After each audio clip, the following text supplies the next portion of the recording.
Constitution. 3, makes any other recommendation that it may deem appropriate to address the grievances of the petitioners. And your petitioners will ever pray, this is presented by Honorable Martin Peters Owino, Member of Parliament from their constituency. Now, Mr. Speaker, if I just add one statement, I, as the area member of Parliament, have tried with top management to no solutions. You should have included that in the petition. Thank you. I hope the petition committee will take this very seriously. Yes. Thank you, Mr. Speaker. Yes, Sunguli. If I may joyride, Mr. Speaker, on this and ask the committee to really look into these sukari industries. I know that those of us with industries on sugar in our constituencies would like to see this thing investigated generally for our industries. But sukari is an industry that seems to be encroaching even onto our own sugar in Transmara. You know, the sugarcane industry also helps us to do the roads. But if our sugarcane is poached by another industry that does not help us, this is not very, very good. We want that in addition to the bad HR habits that sukari industry has, that they should also be investigated in the manner that it does not poach sugarcane from our Transmara industries, because it's making our industry run out of cane. Mama Zamzam, you want to joyride on this?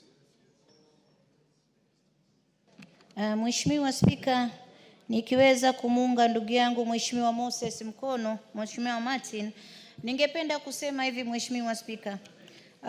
Vile wanavyofanya hawa wafanyikazi wa sukari industries, Mheshimiwa Spika, imekuwa ni dhahiri kuwa Wakenya wengi ambao wanafanya katika hizi industries wanadhalilishwa sana Mheshimiwa Spika.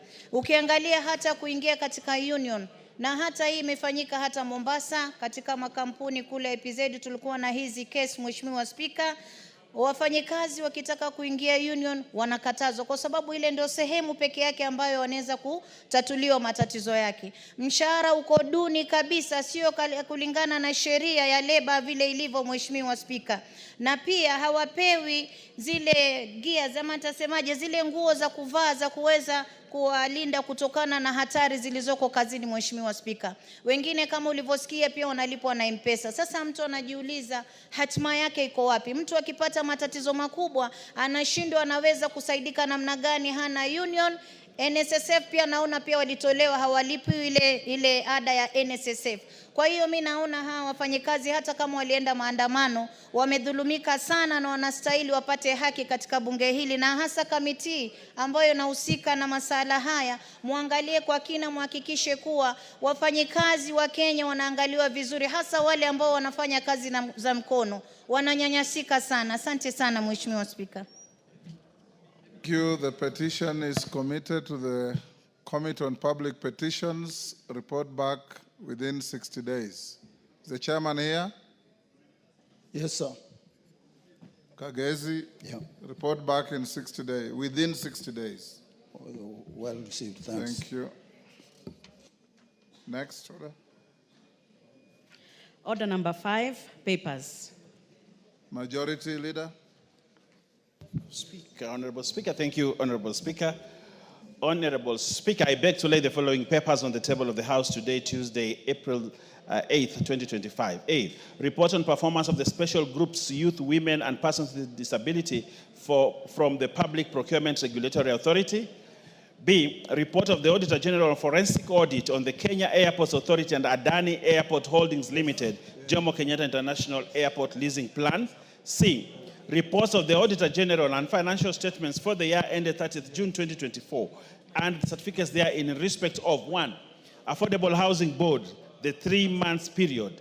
2, Agricultural Information Resource Center Revolving Fund, Athi Water Works Development Agency, Energy and Petroleum Regulatory Authority, Gatitu Tea Factory, Kenya Fisheries Services, Kenya Forest Services, Kenya Institute of Curriculum Development, Kenya Institute of Mass Communication Car Loan and Mortgage Fund, Kenya Maritime Authority Staff Mortgage and Car Loan Scheme, Kenya National Public Health Institute, Kenya National Trading Corporation, Lapset Corridor Development Authority, Micro and Small Enterprises Authority, Miwani Sugar Company Limited, 1989 in receivership, Mount Elgon Lodge Limited, National Assistance Trust Fund for Victims of Trafficking in Persons, National Police Service Commission Staff Car Loan and Mortgage Scheme Fund, National Police Service, National Syndemic Disease Control Council, Zoya Sugar Company, Office of the Director of Public Prosecution, President Award Kenya, Public Trustees of Kenya, Receiver of Revenue Statement, the Judiciary, School Equipment Production Unit, Scrap Metal Council, State Department for Livestock Development, State Department for Micro, Small and Medium Enterprises, MSMED Development, Sunset Hotel Limited, the Horn of Africa Groundwater for Resilience Project, IDA credit number 70820 KE grant number P 174867 Water Resources Authority, the Senate Unclaimed Financial Assets Authority Staff House and Car Loan Scheme, and lastly, Honorable Speaker, Waterhouse Receipts System Council. I thank you, Honorable Speaker, and I beg to lay. Thank you.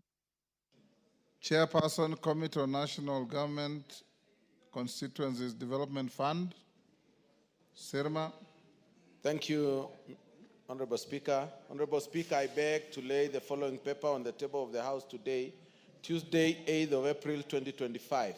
Report of the Committee on National Government Constituency Development Fund on nominees to the National Government Constituencies Development Fund Committee for 37 constituencies.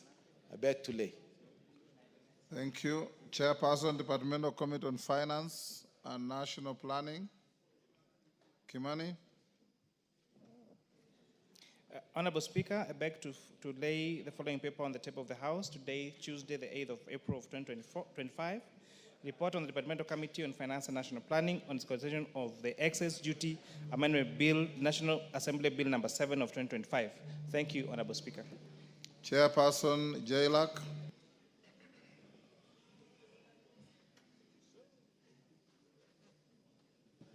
Thank you.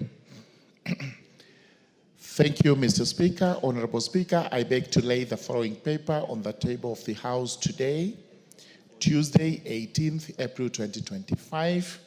Reports of the Departmental Committee on Justice and Legal Affairs on its consideration of, number 1, the Anti-Money Laundering and Combating of Terrorism Financing Laws Amendment Bill, National Assembly Bill number 5 of 2025, and 2, the approval hearing of Honorable Judith Nayai Ramaita Pareno for appointment as Principal Secretary, State Department for Justice, Human Rights, and Constitutional Affairs. Thank you, Mr. Speaker, and I beg to lay. Thank you. Next order.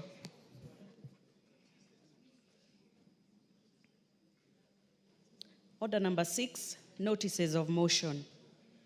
Chairperson, Public Petitions Committee.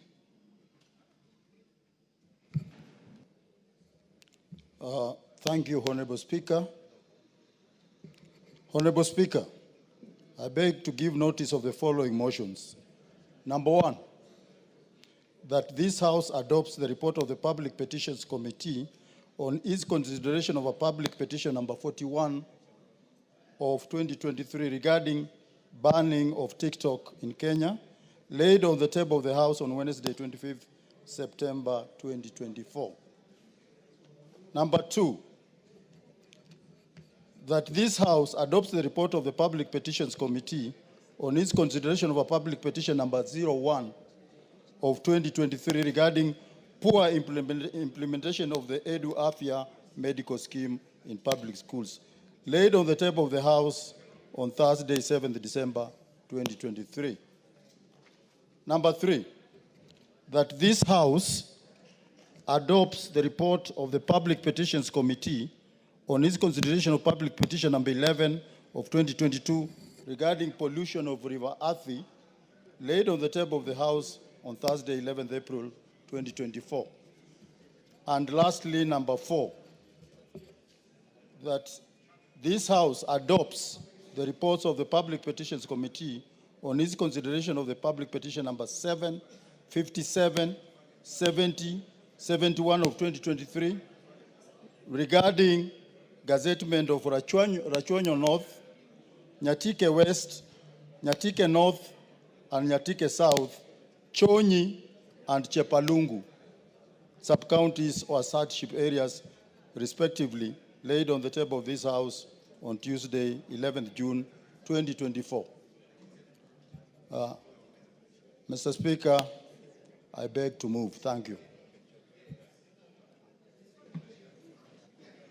What are you moving, Kagezi? I thought you were giving notice of motion. Sorry, Speaker, sir. It's a notice. Okay. Chairperson Jailak. Thank you, Honorable Speaker. Honorable Speaker, I beg to give notice of the following motion. That taking into consideration the findings of the Departmental Committee on Justice and Legal Affairs in its report on the vetting of a nominee for appointment as Principal Secretary, laid on the table of the House today, Tuesday, 8th April 2025, and pursuant to the provisions of Article 155(3)(b) of the Constitution, approves the appointment of Honorable Judith Nayai Ramaita Pareno as the Principal Secretary, State Department for Justice, Human Rights, and Constitutional Affairs. Thank you, Mr. Speaker. Thank you, Morugara. Chairperson, Public Investments Committee on Social Services, Administration, and Agriculture. Thank you, Honorable Speaker. Honorable Speaker, I beg to give notice of the following motion, that this House adopts the 4th report of the Public Investments Committee on Social Services, Administration, and Agriculture on its consideration of the report of the Auditor General on the financial statements of the following state corporations, laid on the table of the House on Thursday, 17th October 2024. 1, the National Social Security Fund, the year 2019-20. 2, Communication Authority, financial years 17-18 and 18-19. 3, Child Welfare Society of Kenya, financial years 2014-15. 4, Circle Society Regulatory Authority, financial years 17-18, 18-19, and 19-20. And lastly, Kenya Institute of Public Policy Research and Analysis, financial years 2014-15, 15-16, 16-17, and 17-18. The second motion, Honorable Speaker, I beg to give notice of the following motion, that this House adopts the report of the Public Investments Committee on Social Services, Administration, and Agriculture on its consideration of the performance audit report for the provision of services to persons with disabilities by the National Council for Persons with Disabilities, laid on the table of the House on Tuesday, 30th July, 2024.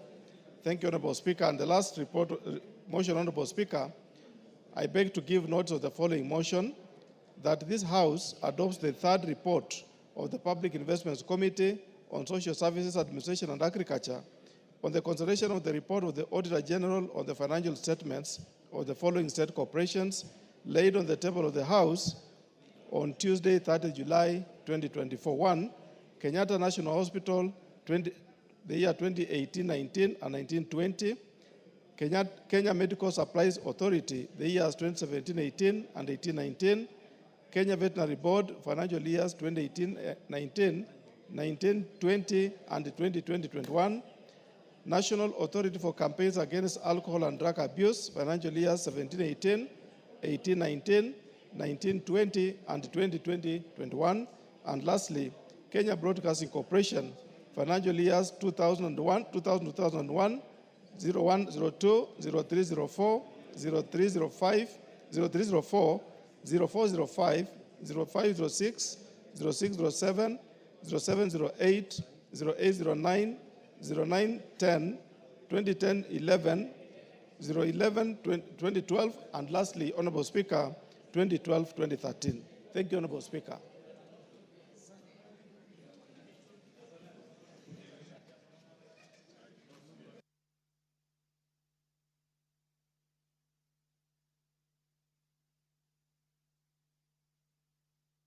Honorable members, before we go to statements, I'll direct the reorganization of the order paper so that we go to order number 8. We put the question at order number 8. I will allow the county member for Kajiado to make a statement about a departed colleague. Then we go back to statement. So, clerk. Order number 8, motion, ratification of the agreement for the establishment of the Africa Finance Corporation. Question to be put. Members on their feet, take your seats.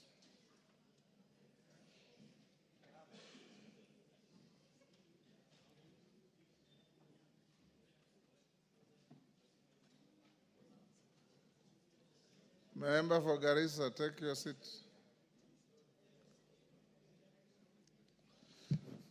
Honorable members, I'll put the question at order number 8, which is that this House adopts the report of the Departmental Committee on Finance and National Planning on its consideration of the agreement for the establishment of the Africa Finance Corporation laid on the table of the House on Friday, 14th March 2025, and pursuant to the provisions of Section 8(4) of the Treaty Making and Ratification Act, Cap 4D, approves the ratification of the establishment of the Africa Finance Corporation. As many as of that opinion say aye. Aye. Will those of the contrary opinion say nay? The ayes have it.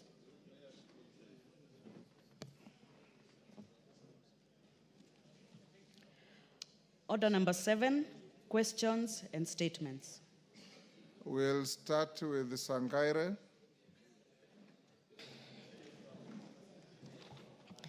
Thank you, Mr. Speaker.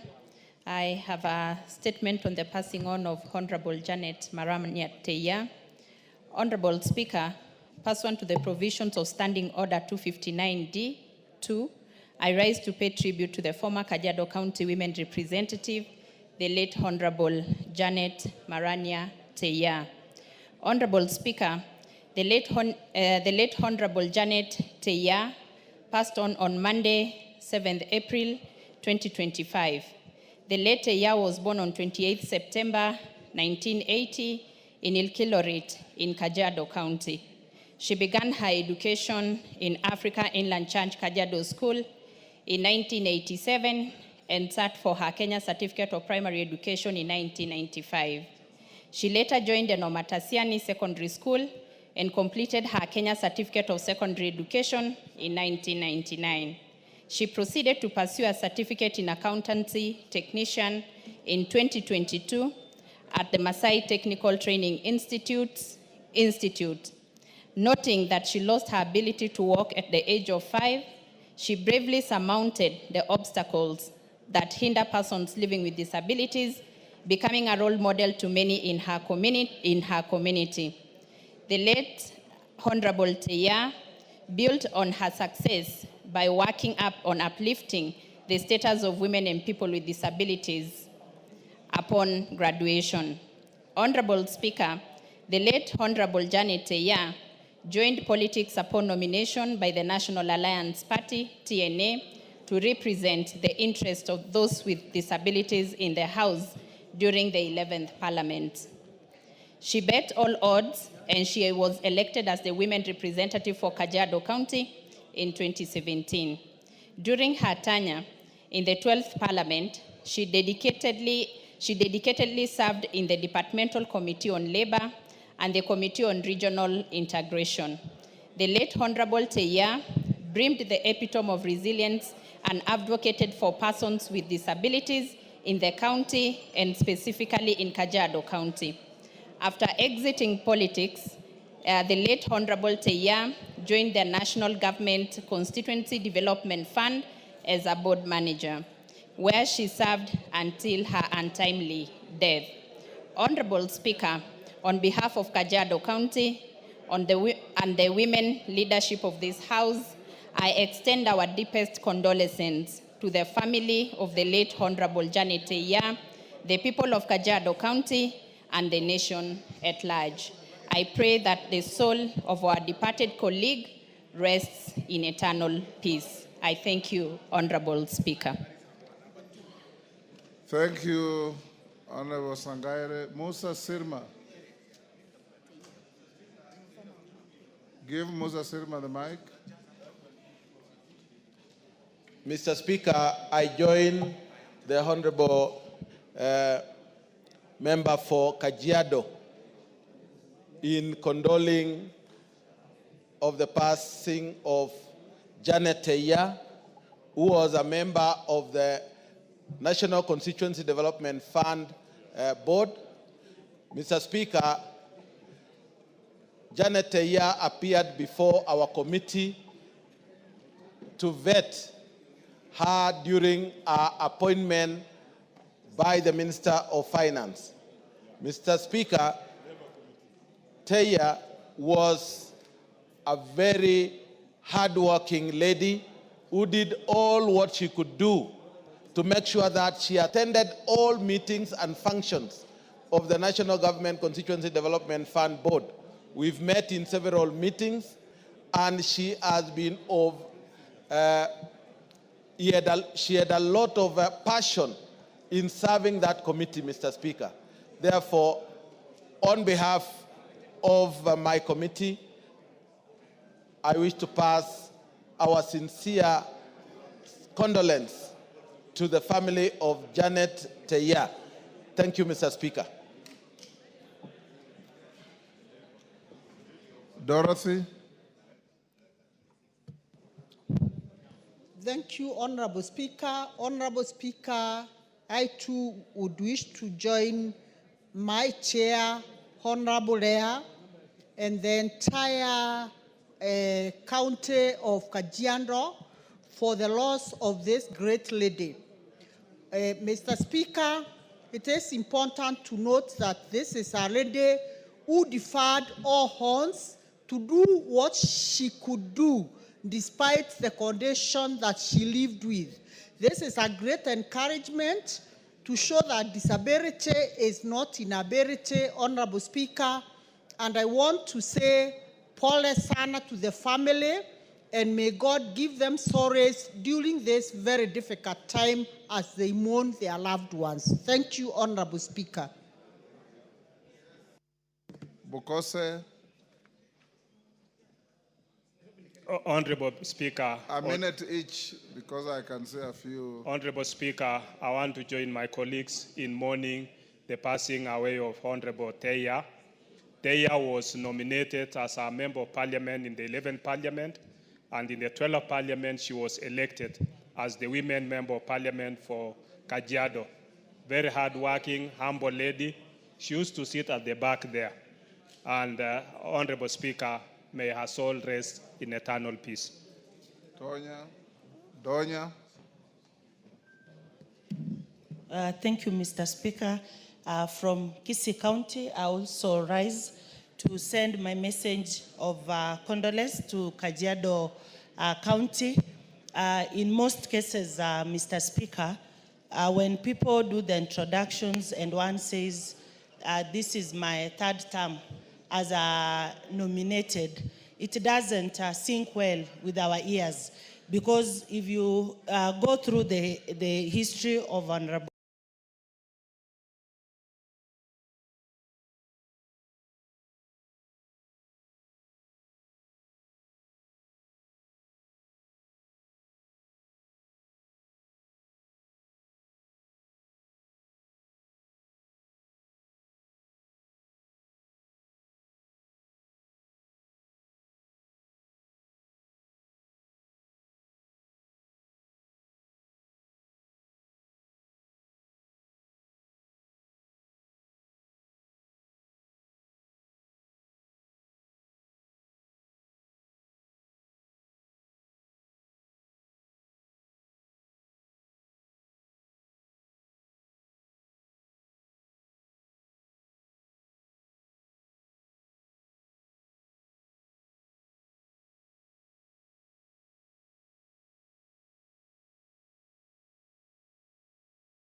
through a representation of Honorable Lea, that may God be with the family and the entire county of Kajiado. Thank you.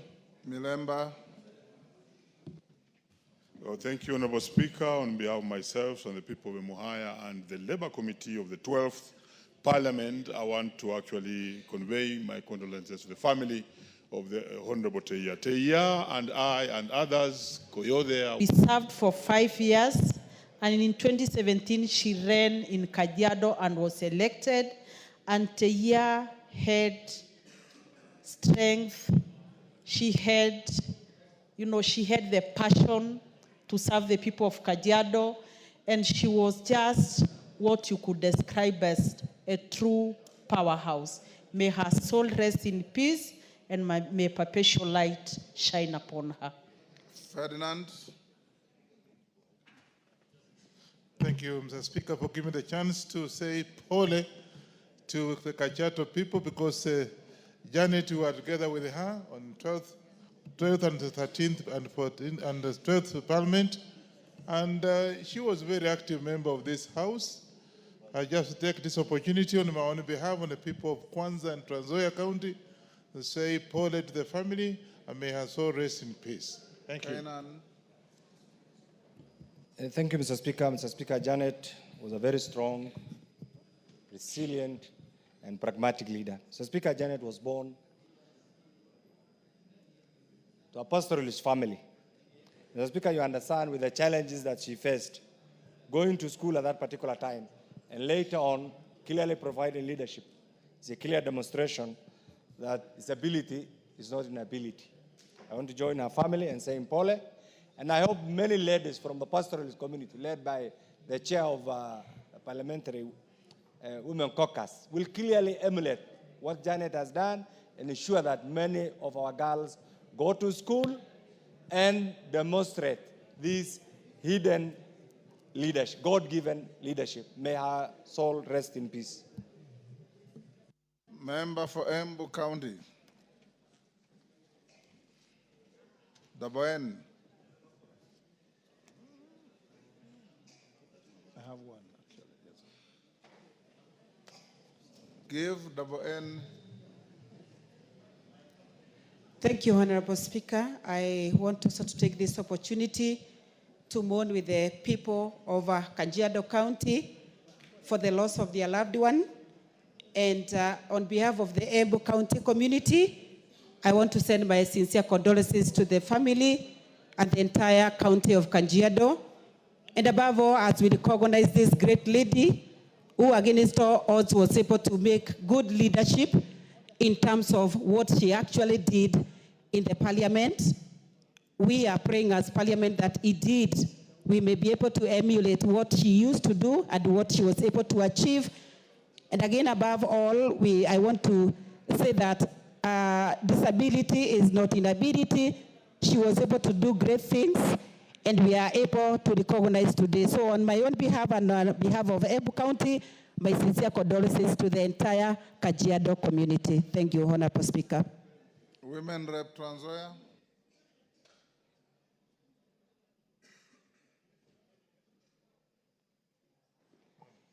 Thank you, Mr. Speaker, for also giving me this chance to eulogize with my colleagues and the family of Honorable Teya.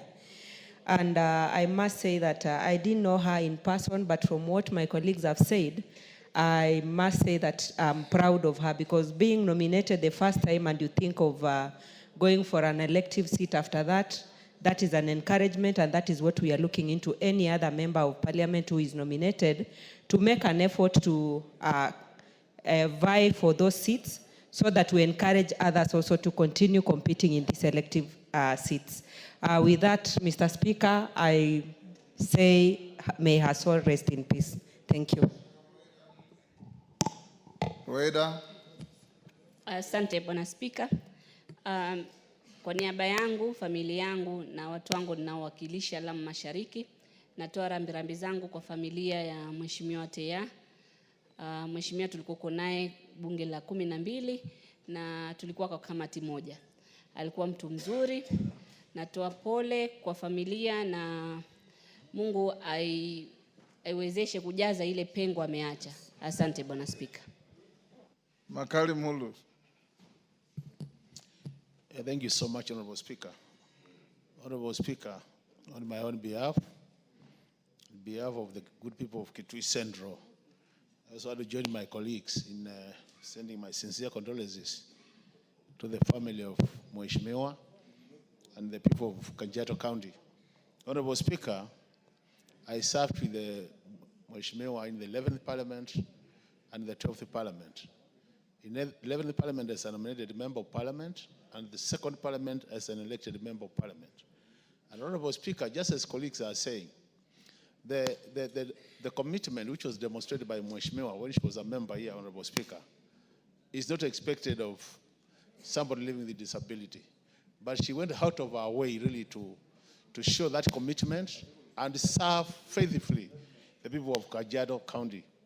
So, Honorable Speaker, I want to encourage those people who are living with disability, Honorable Speaker, to learn that disability is not inability, and they can actually do much more for this country. With those remarks, Honorable Speaker, may our soul rest in eternal peace. Amen. Thank you, honorable members. We'll end there. Honorable Teia, those who knew her like I did, was the true embodiment of the spirit of the strength of a woman. We campaigned with her, and even with her physical challenge, she was in every single political spot in Kajiado, campaigning with everybody else. Shall we be upstanding to give a minute's silence?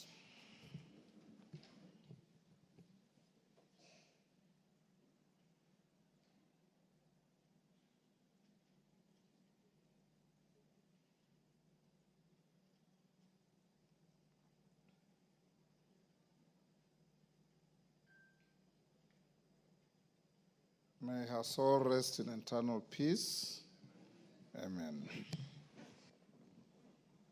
Before the next, allow me to acknowledge in the public gallery Little Lambs School from Ainabkoi, Uasin Gishu.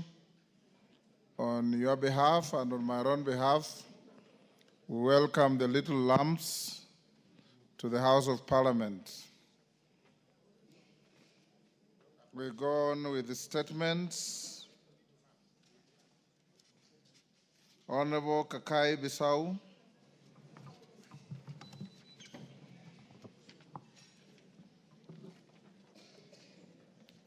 Honorable Speaker, pursuant to Standing Order 44.2c, I rise to seek for a statement from the Chairperson of Departmental Committee on Administration and Internal Security regarding the disappearance and subsequent death of Ms. Lydia Tokeshi Buhala. Honorable Speaker, on January 7, 2025, Mrs. Lydia Tokeshi Buhala of ID number 3461-3679 was reported missing in Nairobi, only for her body to be found dumped in Gataga Forest in Rongai. On 9 January 2025, a vehicle was discovered abandoned in Riruta with visible bloodstain and vomit inside, raising concerns on the circumstance of her disappearance and subsequent death. This necessitated a forensic analysis of the evidence found in the vehicle in relation to her disappearance and subsequent death. The matter was recorded at Riruta Police Station under OB number 34/07/1/2025. And an initial response made by officers from Kilimani and Kabete police stations. Honorable Speaker, Mrs. Buhala's family is concerned on the timelines and effectiveness of police actions in addressing this distressing case. Additionally, they are concerned by the reports from authorities that Mr. Joseph Philip Orua, who was identified as a person of interest in connection with the disappearance and tragic death of their kin, has been missing from his Nairobi residence. This has raised questions on his whereabouts and whether law enforcement agencies have taken sufficient action to locate and arrest him to assist with the investigations. Honorable Speaker, it is against this background that I seek a statement from the chairperson of the Departmental Committee on Administration and Internal Security on the following. 1, the steps taken by the security agencies on the matter of the disappearance of Ms. Lydia Tokeshi Bukhala on 7 January 2025, including actions taken by Kilimani and Kabete police stations to investigate the case. Second, the progress of investigation into the circumstances surrounding Mrs. Bukhala's disappearance and abandonment of her vehicle in Ruto with blood stains and vomit inside, and whether forensic analysis was conducted on the scenes. Thirdly, a report on the whereabouts of Mr. Joseph Philip Orua, a person of interest identified by the family of Mrs. Bukhala as a key suspect in the matter, and findings of the police on his connection with the disappearance and subsequent death of Mrs. Bukhala. And lastly, Mr. Speaker, measures in place to support families of missing persons during investigations, including coordination between different police stations and the role of forensic technology in identifying and tracking movements of potential suspects. I thank you, Honorable Speaker. Chair, Administration and Internal Security. Kangara, you are holding brief for your chairman. Yes, Mr. Speaker. Bring a response in 2 weeks. 2 weeks' time, yeah. Okay. Thank you. Thank you. Member for Funyula, Ojambo Oundo, Doctor. Thank you, Honorable Speaker. Honorable Speaker, pursuant to the provision of Standing Order 44.2c, I rise to request for a statement from the chairperson of the Departmental Committee on Energy regarding the operations of Kudura Power East Africa in Western Kenya. Honorable Speaker, Kudura Power East Africa Limited is a Kenyan enterprise specializing in the development and operation of renewable energy mini-grids in Western Kenya.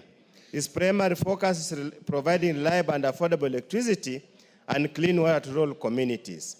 However, despite such a commendable initiative, the residents of Sidonge A, Diraho, Rukada, Mahurisi, Mudoriko, Wiri A and B, Namagumba, Mugonga, and Muhondo and Funyula constituency have raised concerns on the contributions of the project to enhancing growth of the local communities. It's observed that the power supplied by Kudura is unreliable during the rain seasons and sufficient for heavy-duty appliances. In addition, a tariff of Kenya shillings 83 and 33 cents charged per unit is significantly high compared to the rate of 25 per unit charged by Kenya Power. Sadly, Kudura has bad residents connected to their power supply from subscribing to alternative power providers to meet the electricity needs. Honorable Speaker, it's against this background I request for a statement from the chairperson of the Departmental Committee on Energy on the following. One, a report on the regulatory framework under which Kudura Power East Africa Limited is operating, generating and supplying power in Western Kenya. 2, the agreement on leases granted to Kudura Power to impose tariffs on power supplied and steps being taken to regulate such charges. 3, timelines within which Kudura will upgrade the infrastructure and ensure continuous and uninterrupted supply of power to homesteads.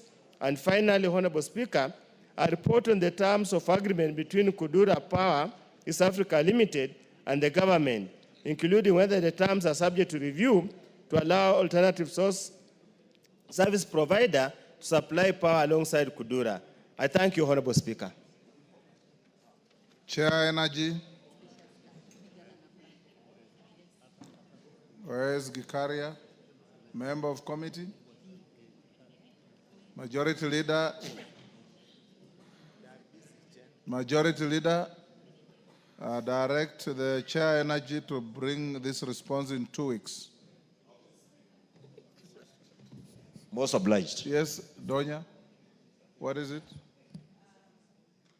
I don't think if we can give the answer in 2 weeks. Why?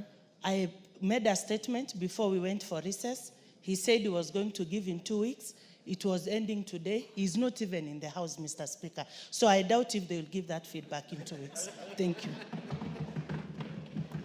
We will direct him to do so in 2 weeks.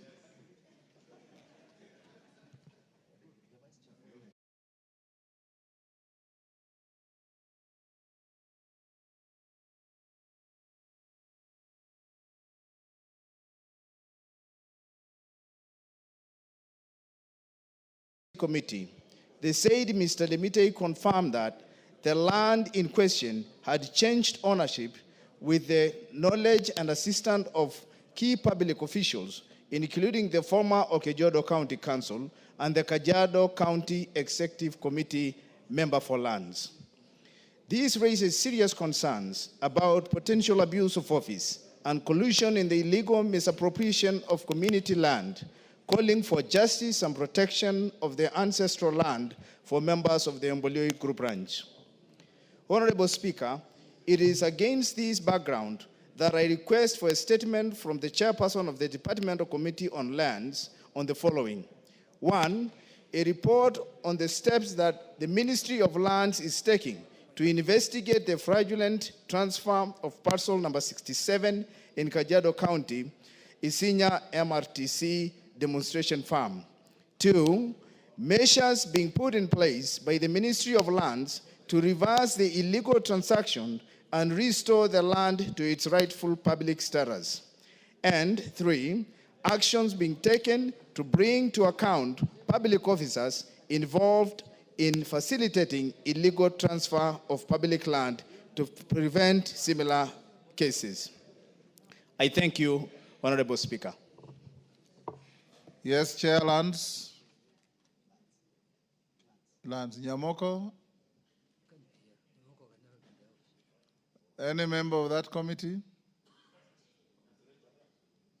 Lands, Majority Leader? Inform them to bring a response in 2 weeks. In 2 weeks? Yes. It is hard if this land in Isinya can be transferred fraudulently, Honorable Speaker.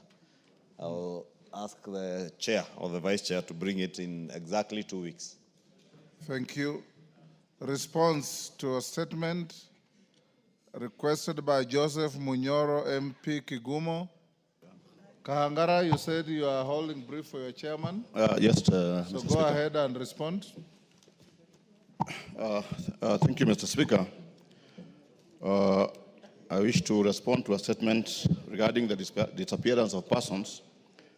The Honourable Member of Parliament for Kigumo constituency, Honourable Joseph Munyoro, requested a statement on the disappearance of persons, and the Honourable Member particularly sought to be informed of 1, the whereabouts of Mr. David Gitau Maina, Mr. David Jehia Macharia, Mr. James Mboro Karaoke, and Mr. Patrick Karanja Gitau, and the status of investigations by police on their disappearances as reported at the OMB numbers 10-01-01-2025, 10-29/12-2024, 29/8/1-2025, and 14/01/225 respectively. Also, number 2 is actions being taken by the Ministry of Interior and National Administration to ensure that the said persons are expeditiously traced and reunited with their families, and perpetrators of the disappearances are brought to book. Measures put in place by the Ministry of Interior and National Administration to ensure the safety of residents of Mareira sublocation in Kegumo constituency. And number 4, plans put in place by the ministry to provide more vehicles to Kegumo police station to facilitate security. And I wish to state as follows. 1, disappearance of David Gitau Maina. Honorable Chair, Speaker, on 1st January 2025, Stephen Maina Gitau reported the disappearance of his father, David Gitau Maina, at Kegumo police station under OB number 10/01/01225. The report was officially circulated via Signal, Stapo, Kegumo reference KPS, KGM, KGMS, S&C 3/81, dated 2nd of January 2025, The following day, he reported the matter to the DCI office in Kangari, seeking assistance in tracing his father. Efforts to contact Mr. David Gitau through his mobile numbers were unsuccessful, as all had been switched off since the day he disappeared. The numbers were forwarded to Safaricom and Airtel service providers for tracking via the county CRIB, that's Security Investigation Bureau office in Muranga, on January 2025. While Airtel's report yielded minimal leads, Safaricom's report indicated that Gitau's phone for that matter had been inactive since the 29th of December 2024. DCI officers from Kangare, alongside the complainant, visited Mareira Shopping Center, where Gitau resided. His house was found locked from the outside. Inquiries with residents, including business owners at Mareira and Gakira shopping centers, confirmed that he was last seen on 27 December 2024. On the 18th of February 2025, officers from DCI Kegumo, led by IP Inspector Kadurima, arrested one Brian Mwangi in Kirinyaga County after forensic analysis linked his Safaricom line 0705-331-598 to David Gitau's phone through IMI 3535-41094-001100. He was arraigned in court on 20th February 25 as a prime suspect in the missing of David Gitau and remains in custody. Notably, Gitau's motorcycle was not circulated in police records as the family failed to provide its registration number. Additionally, an inquiry file number 2 of 2025 has been opened, and family members continue to receive updates on the progress of the investigations. The case is pending is before court. Number 2, on the disappearance of Daniel Njehia Macharia, Honorable Speaker, on the 29th of December 2024, Jane Nyambura, accompanied by a relative, Julius Njogona, reported the disappearance of her husband, Daniel Njehia Macharia, at Kegumo Police Station through OB number 10/29/12/224. They stated that he had left home for work on the 27th of December 2024 and had not returned. The report was circulated via Stapo Kegumo, reference number KPS KG/KGM /KGMS/S85C/3/80, dated 31st December 2024, and later lodged with DCI Kangare.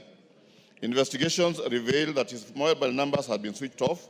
Requests for M-Pesa and Airtel money statements were submitted through Kegumo Law Court miscellaneous application number A001/225.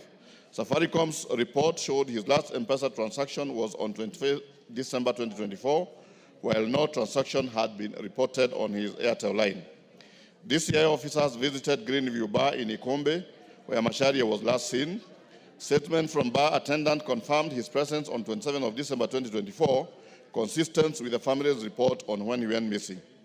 Statements from family members have been recorded, and an inquiry file number 003/225 has been opened with updates provided to relatives accordingly. The case is pending under investigation.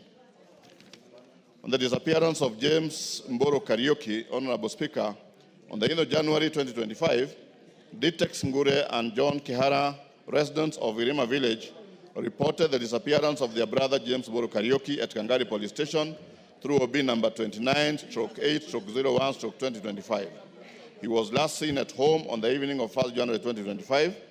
The case was circulated via Stapo Kangari reference KPS/KGM/KGR S&C/7/2225, dated 11th January 2025, and escalated to DCI Kangari. His mobile numbers had been switched off, prompting an official tracking request through Safaricom service provider. The report indicated that his primary line was switched off on the 26th of January 2025, while the second was deactivated on 1st February 2025. A search mission in Kamukabi area, led by Muranga County CRIB officers, yielded no conclusive findings. Statements from family members have been recorded. Inquiry file number 4225 has been opened as investigations continue. The case is pending under investigation. On the disappearance of Patrick Karanja Gitau, Honorable Speaker, on the 14th of January 2025, Grace Kwamboka Karanja reported the disappearance of her husband, Patrick Karanja Gitau, at Gakira Police Post at Daombi number 04/14/01225. She stated that her husband, a retired army officer, had left home on 7th of January 2025 and never returned.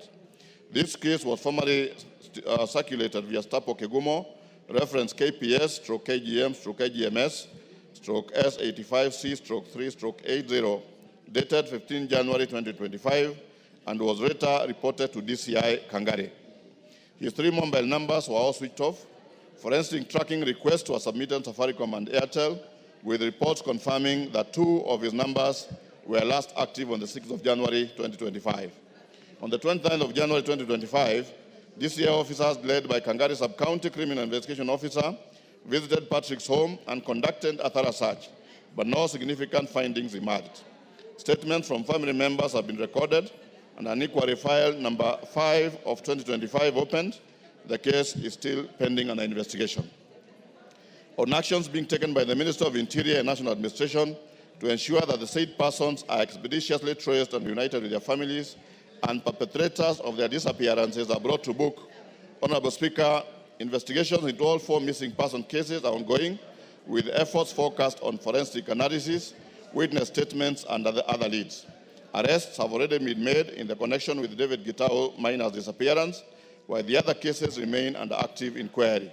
The police remain committed to resolving these matters and providing regular updates to the concerned families. On measures put in place by the Ministry of Interior and National Administration to ensure the safety of residents of Mareira sublocation in Kigumo constituency, Honorable Speaker, the government has employed the following measures to enhance security across the country. One is increased police patrol and presence, strengthening both foot and mobile patrols to prevent crime, or enforcing police visibility in key areas such as residential neighborhoods, marketplaces, and transport hubs. Number 2, establishment of anti-abduction squad. A dedicated response team has been formed, which will be domiciled at DCI headquarters to swiftly handle reported abduction cases. On expedited investigation, the police will swiftly handle all reported cases, ensuring prompt arraignment in court of law of those found culpable to deter future criminal activities. On enhanced crime reporting channels, the public is encouraged to anonymously share crucial intelligence through the Fichua Kwa DCI toll-free hotline 0800-722-203, ensuring confidentiality in reporting of crimes and the safety of whistleblowers. On revitalizing community policing initiatives, reactivating inactive community policing committees to improve collaboration between police and the community, fostering information sharing and early identification of security threats. Plans put in place by the Ministry to provide more vehicles to Kegumo Police Station to facilitate security. Honorable Speaker, the government is procuring more vehicles to ensure or to enhance operational efficiency, effectiveness, and mobility within Kegumo Sub-County. And the planned allocations are as follows. I hope the member is listening. Sub-County headquarters will be allocated 1 motor vehicle, Kegumo Police Station 1 motor vehicle, Kangare Police Station 1 motor vehicle, 1. Thank you, Mr. Speaker. Member for Kigumo is in the house. Yes, Munyoro. Thank you, Honorable Speaker. I thank you for the response. But I think one of the strangest things about these cases is that they've happened, all of them in one sublocation. And if you look at the answers given by the committee, they are only talking about pending investigations. In the case of David Gitau, he said that they've arrested someone who had his phone through a copy of the IME number. And I think it would have helped us to know what he's been charged with, whether he's confessed to either being part of the people that has caused the disappearance of Gitau, and whether he has any connection with the other disappearances. Honorable Speaker, they've talked about increased patrols in the region, and I would have liked to hear about the frequency, whether they've increased the number of police officers. We are told about forensics. It's unfortunate that in the case of James Buru Kariuki, his disappearance was reported on the 8th of January, and the report from Safaricom says that his phones were switched off on the 26th of January, which means it's 18 days later. So there is a lot of information that is not there, and I would like to get some clarity from the committee. Lastly, on the motor vehicles, I think we've gotten promises many, many times. I would like to know timelines, because buying motor vehicles is about budgeting and making sure that this is done. So kindly, could the committee tell us when we'll be able to get our motor vehicles? And I'm happy that they've said they'll give us 5 vehicles for patrols. I thank you, Honorable Speaker. Do you have any response to those clarifications? Yeah, thank you, Mr. Speaker. As the member has said that all these incidences happen to come from one sublocation, I think the answers given on issues of disappearance, it's always advisable to give police time, because when somebody disappears, sometime you don't even know if they disappear, of course, willingly, or anything could have happened to them. But Mr. Speaker, I believe we give police more time to do the investigations. And as we have seen on the case of David Gitau, the arrest that has already been made, the issue of how the police were able to arrest the suspect is through the IMI number.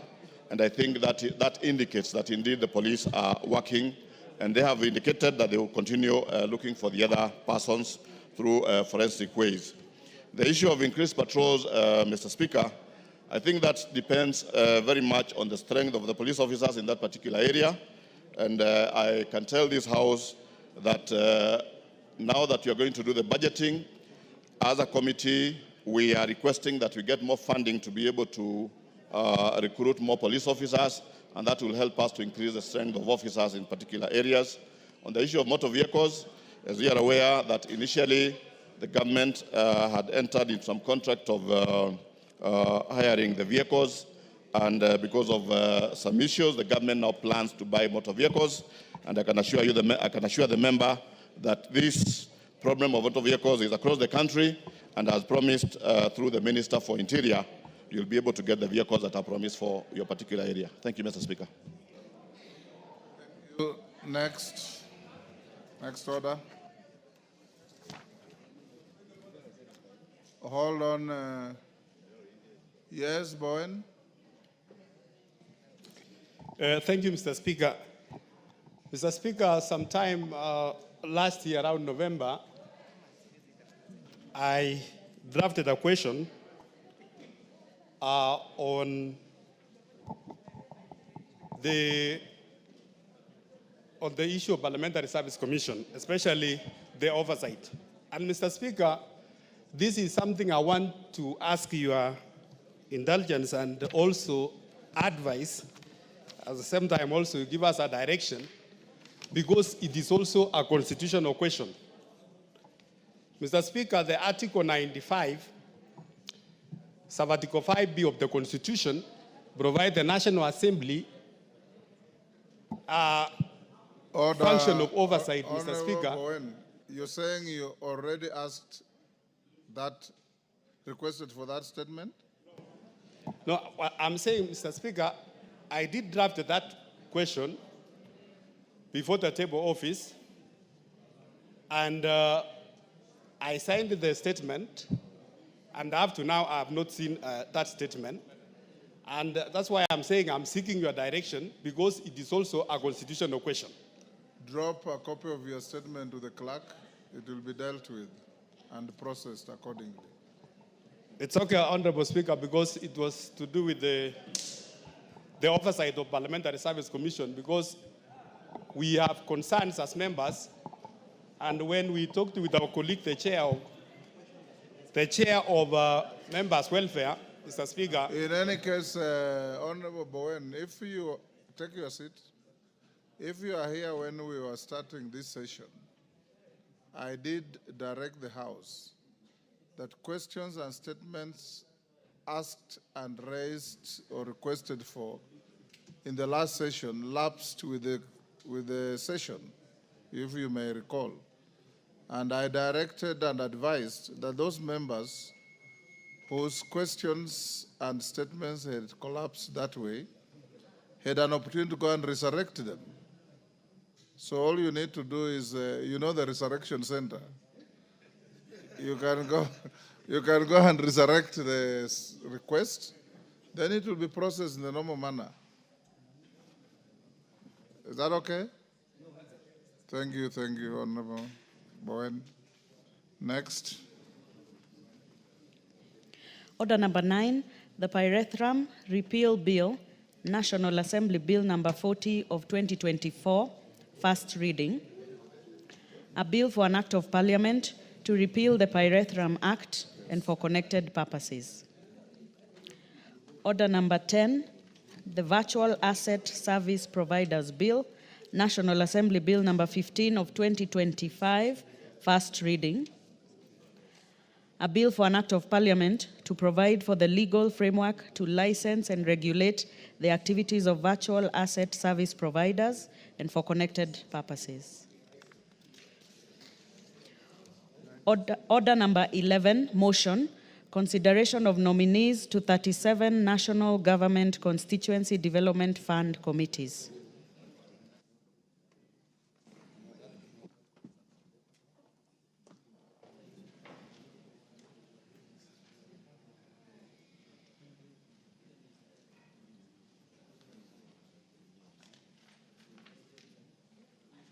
You call order number? 11. 11. Musa Sirma. Mr. Speaker, I beg to move that pursuant to the provision of Section 43(4) of the National Government Constituency Development Fund, Act 2015, and paragraph 5, 2, and 10 of the National Government Constituency Development Fund, Regulations 2016, this House approves the list of nominees for appointment to the following 37 constituency committees of the National Government Constituency Development Fund. Mr. Speaker, I beg to, the names are appended in the order paper from number 1 to 37, starting from Bomet Central Constituency to Yatta Constituency as the 37th.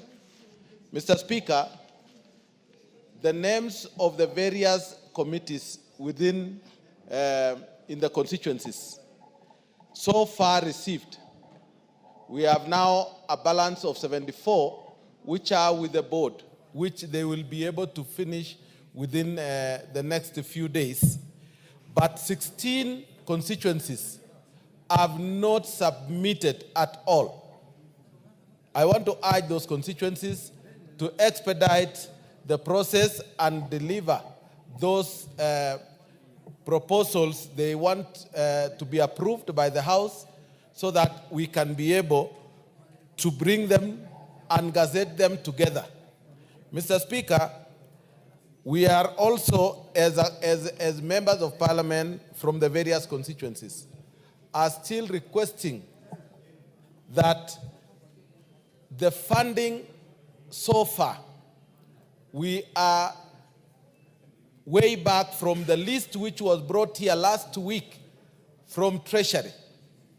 We are late by 3 months, which translates to 21 billion. Mr. Speaker, we want the Minister for Finance to take keen interest in the development of the various schools and the developments which have been earmarked for development. We are almost closing the financial year, and here we do not have money. So, Mr. Speaker, as I close to say that we approve the names, I want to ask Honorable Wamboka to second this motion. Mr. Speaker, thank you. Honorable Sirma, you end by saying, I beg to move. Yes, and request whichever member you want to second. Mr. Speaker, I beg to move that these names be approved, and I ask Honorable Wamboka to second. Thank you. That's better. Thank you, Honorable Speaker. I rise to second the move by Honorable Musa Sirma that indeed CDF needs For the to... record, Honorable Wamboko, you are seconding a motion, not a move. I rise to second a motion. Yes. Thank you, Honorable Speaker. You know you have been here longer, Honorable Speaker. Yes. I second the motion by Honorable Sirma. We need to operationalize our CDF offices by ensuring that we have the legally certified people in these offices, Honorable Speaker. I will just call upon the Attorney General that once we have approved these names, they move and gazette so that they can move and start working, Honorable Speaker. 2, Honorable Speaker, on the CDF aspect, for some time now, Treasury has been playing with this House. And as an assembly, Honorable Speaker, we must be firm. It becomes worse and gets worse, Honorable Speaker, when they use you as a shield, Honorable Speaker. That every other time when members are aggressive, they want them to deliver on their timelines, Honorable Speaker, they come and in a way plead with you to come and talk to us, which, Honorable Speaker, we accept. But they don't live by the part of bargain, Honorable Speaker. As we speak, most students in our universities are starting exams this week, Honorable Speaker. We do not have money for bursaries. It is a crisis, Honorable Speaker. Treasury is not responding. They have given us promissory notes and that have expired and now they don't have a face. I want to call upon members of this House that we freeze any operations, any business of this House, and we call the Minister for Finance to come and give us CDF money in full, Honorable Speaker. As we speak, we cannot even go to our constituencies because the questions we are being asked, Honorable Speaker, we do not have answers. But we have a minister who's been one of us. Apparently, I don't know, when you cross the other side, because we don't know what happens the other side, when immediately members cross the other side, they completely forget the problems of wananchi on the ground. So, Honorable Speaker, I am appealing to this House, honorable members, that we freeze the business of this House for the sake of children of Kenya, that we cannot transact. We cannot continue transacting, Honorable Speaker, because people want to lynch Honorable Sirma. Sirma has no answers. Sirma is equally suffering the way we are suffering, Honorable Speaker. Members, I want to appeal that let's suspend this sitting until we have Honorable Mbadi to come and give us the money in full.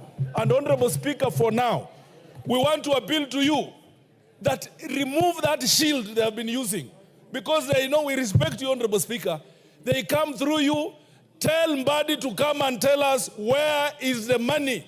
Honorable members, as I second, I move that we freeze the business of today and we continue after Mbadi has given us money. Thank you. I second, Honorable Speaker.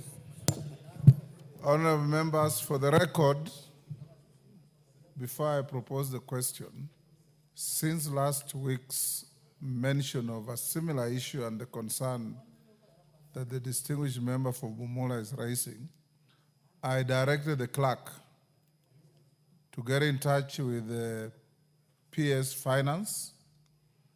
I also directed the majority leader to get in touch with Treasury. And as I proposed the question and subsequently put the question, I direct the majority leader to bring a statement to the House tomorrow at 2:30 to assure the House on the levels of disbursements of CDF so that your constituencies can continue functioning. Paralyzing the House may be too drastic and may not necessarily solve the problem, Honorable Amboka. Hold your horses to tomorrow 2:30. Can we have the minister, Honorable Speaker? I have to propose the question. Honorable Speaker, order. Can we just have the minister here instead of having a response? Can you just direct, for the sake of this House, because I have also put your name at disrepute, Honorable Speaker. If we did know you as your members, we would be having problems with you. But now we know you and have been using you as a shield. Can we have Honorable Mbadi here tomorrow, Honorable Speaker? With due respect. I'll direct the majority leader to search for and find the Honorable Mbadi and deliver him to the House at 2:30 tomorrow. Minority Leader. Honorable members, I'll now propose the question at order number 11, which that pursuant to the provisions of section 43(4) of the National Government Constituency Development Fund Act 2015 and paragraph 5, 2, and 10 of the National Government Constituency Development Fund Regulations 2016, this House approves the list of nominees for appointment to the following 37 constituency committees of the National Government Constituency Development Fund. The 37 constituencies and all the nominees are set out in the order paper. I put the question. And I put the question at order number 11, which is that pursuant to the provisions of section 43(4) of the National Government Constituency Development Fund Act 2015 and paragraphs 5, 2, and 10 of the National Government Constituencies Development Fund Regulations 2016, this House approves the list of nominees for appointment to the following 37 constituency committees of the National Constituency Development Fund as set out in the order paper for both the constituencies and the nominees. As members of that opinion say aye. Will those of the contrary opinion say nay? The ayes have it. Next. Order number 12, motion, consideration of Senate amendments to the Houses of Parliament Bicameral Relations Bill, National Assembly Bill number 44 of 2023.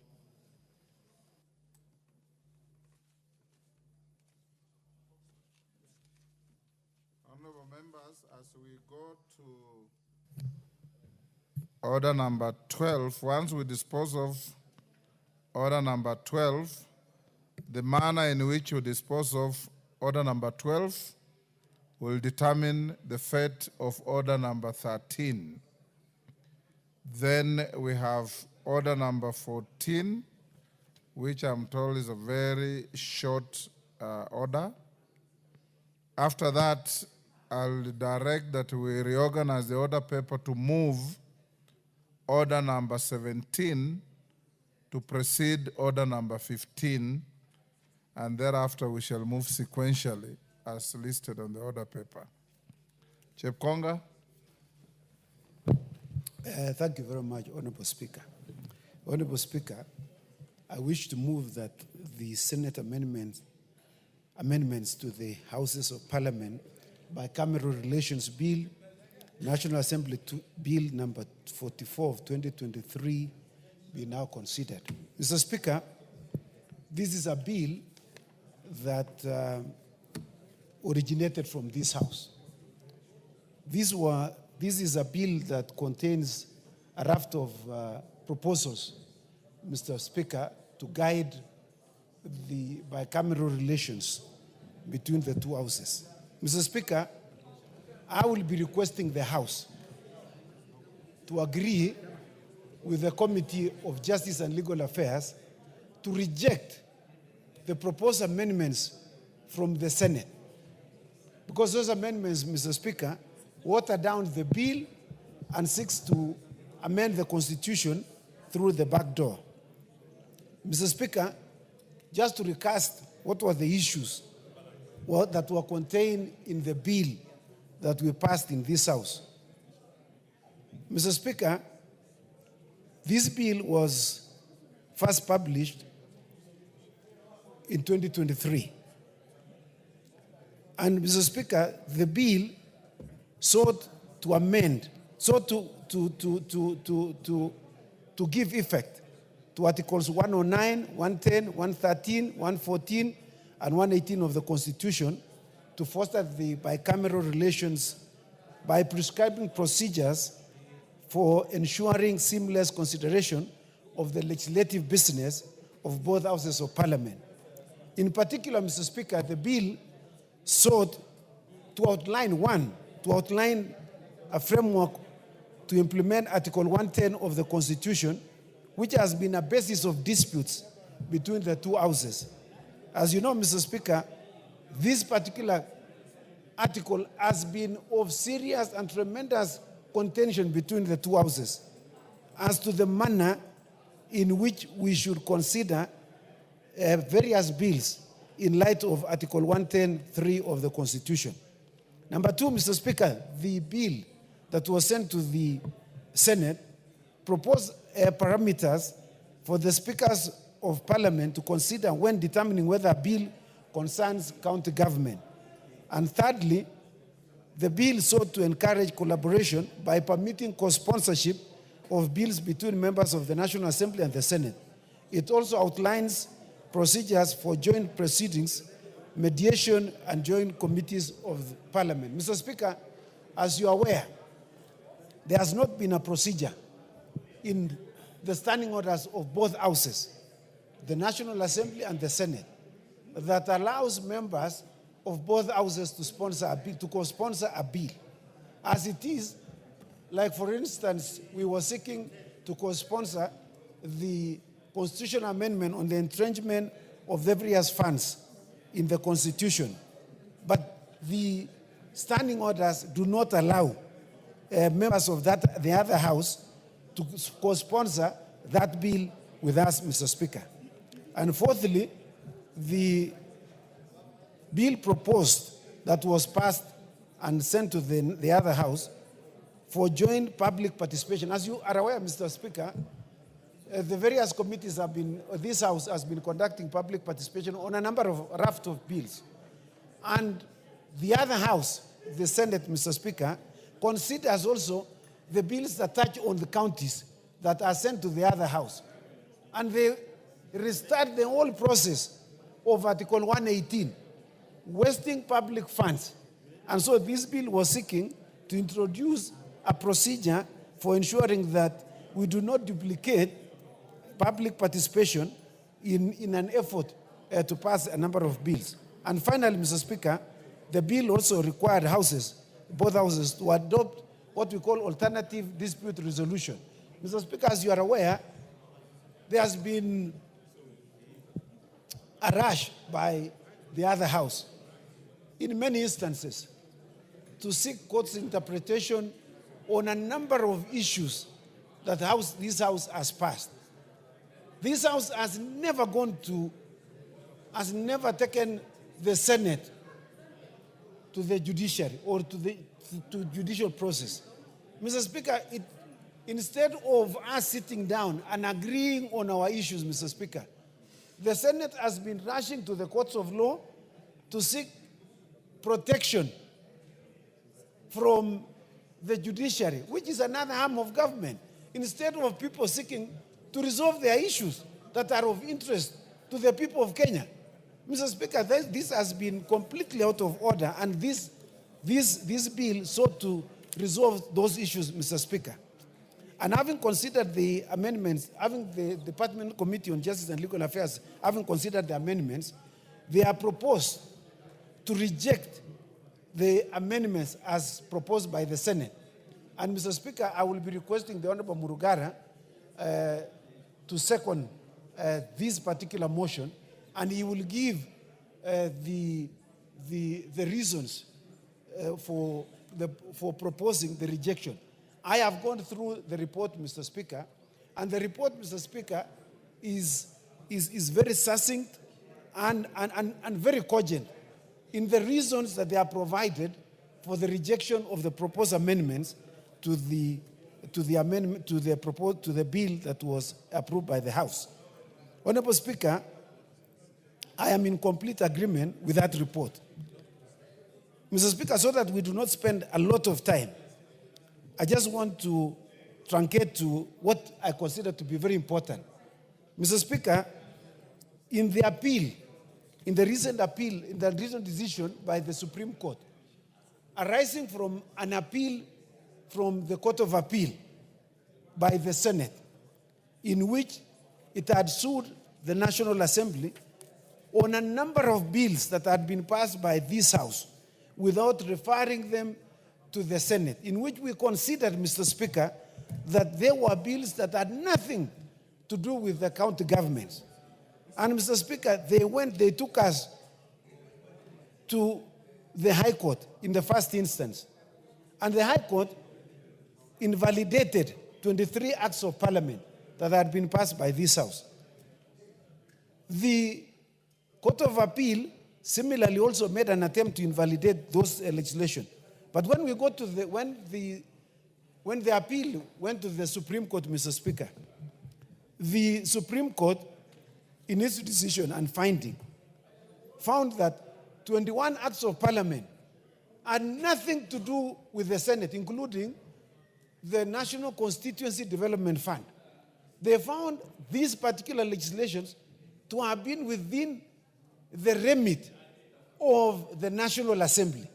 And so, Mr. Speaker, the various orders that were sought by the Senate were all summarily dismissed, Mr. Speaker. And I just want to mention, for the avoidance of doubt, Mr. Speaker, the orders that were sought and were dismissed by the Supreme Court. That they sought that a mandatory injunction be issued against the National Assembly from considering bills that touch on county and that have not been referred to the National Assembly. Number two, Mr. Speaker, they sought to invalidate 21 acts of parliament to be unconstitutional. The Supreme Court found that the 21 acts of parliament were indeed constitutional, and they rejected that particular request by the Senate. The Senate, the Supreme Court also found that the Senate had no role in the origination, consideration, and enactment of money bills, Mr. Speaker, as per Article 110 of the Constitution. And fourthly, they found also that the National Assembly has the exclusive role in the origination, consideration, and enactment of money bills, Mr. Speaker. And finally, this was the order of the Supreme Court, that the constitutionality of the Parliamentary Service Act was not in issue and could not therefore be considered by the Supreme Court, and that was left for the determination by the High Court. Mr. Speaker, the findings of the Supreme Court, which I have just mentioned, are therefore critical to the consideration of the Senate amendments that have been proposed to this House, Mr. Speaker. And those amendments, Mr. Speaker, ran afoul and completely in contravention of the finding and the decision of the Supreme Court, Mr. Speaker. I wish to laud the Supreme Court for the stoic decision and guidance that they have given in finality, Mr. Speaker, and setting the record straight in ensuring that there's a harmonious relationship between the two houses, Mr. Speaker. Mr. Speaker, I just want to mention this in closing.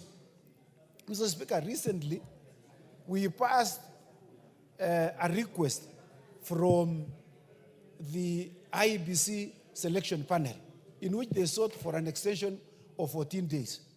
This House passed that request, Mr. Speaker. When it went to the Senate questioned the manner in which that proposal was sent to this House. In fact, they said that the Speaker of this House ought not to have received it and ought not to have forwarded to the House. Mr. Speaker, this request was made to the Speaker in his capacity as the chairman of the Parliamentary Service Commission. So to question the law in which both houses passed, Mr. Speaker, I found it to be a zero-sum game and argument by the Senate. And in fact, seeking to impeach the character of the Speaker. I found it, Mr. Speaker, to be completely out of turn, throwing tantrums that were completely unnecessary. In fact, the mover of that particular request, the Senator, my very good friend, Senator Kalwale, said he doesn't even know why he was moving it. And yet he was moving it, Mr. Speaker.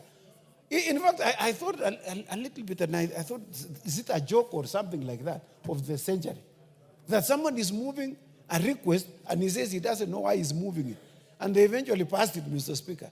So, you know, some of these things that are completely contradictory, that this bill was seeking to bring to rest.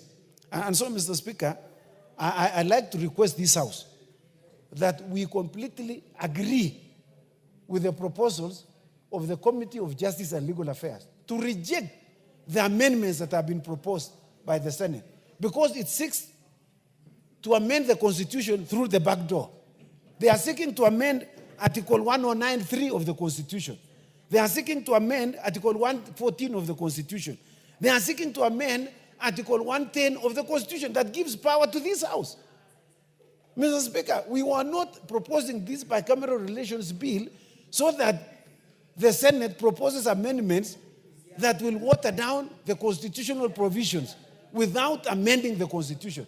If they want to amend the Constitution, Mr. Speaker, let them bring them the proposed amendment to the Constitution, and they must comply with the requirements of amendments to the Constitution. With those remarks, Mr. Speaker, I beg to move and request the Honorable Murugara to second.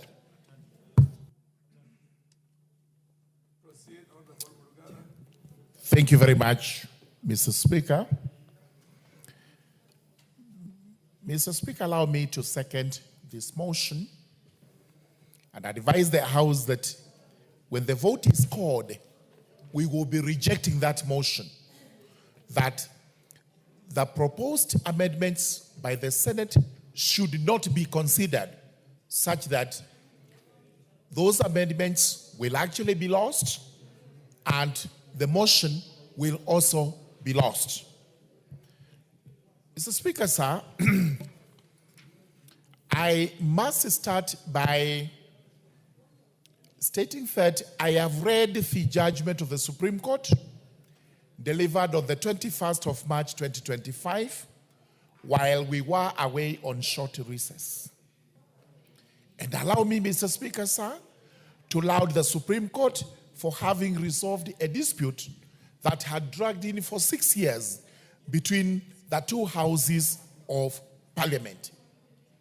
This was an excellent piece of work from the Supreme Court, and they deserve a pat on their backs for having resolved this and having clearly stated what should go to the Senate and what should not go to the Senate.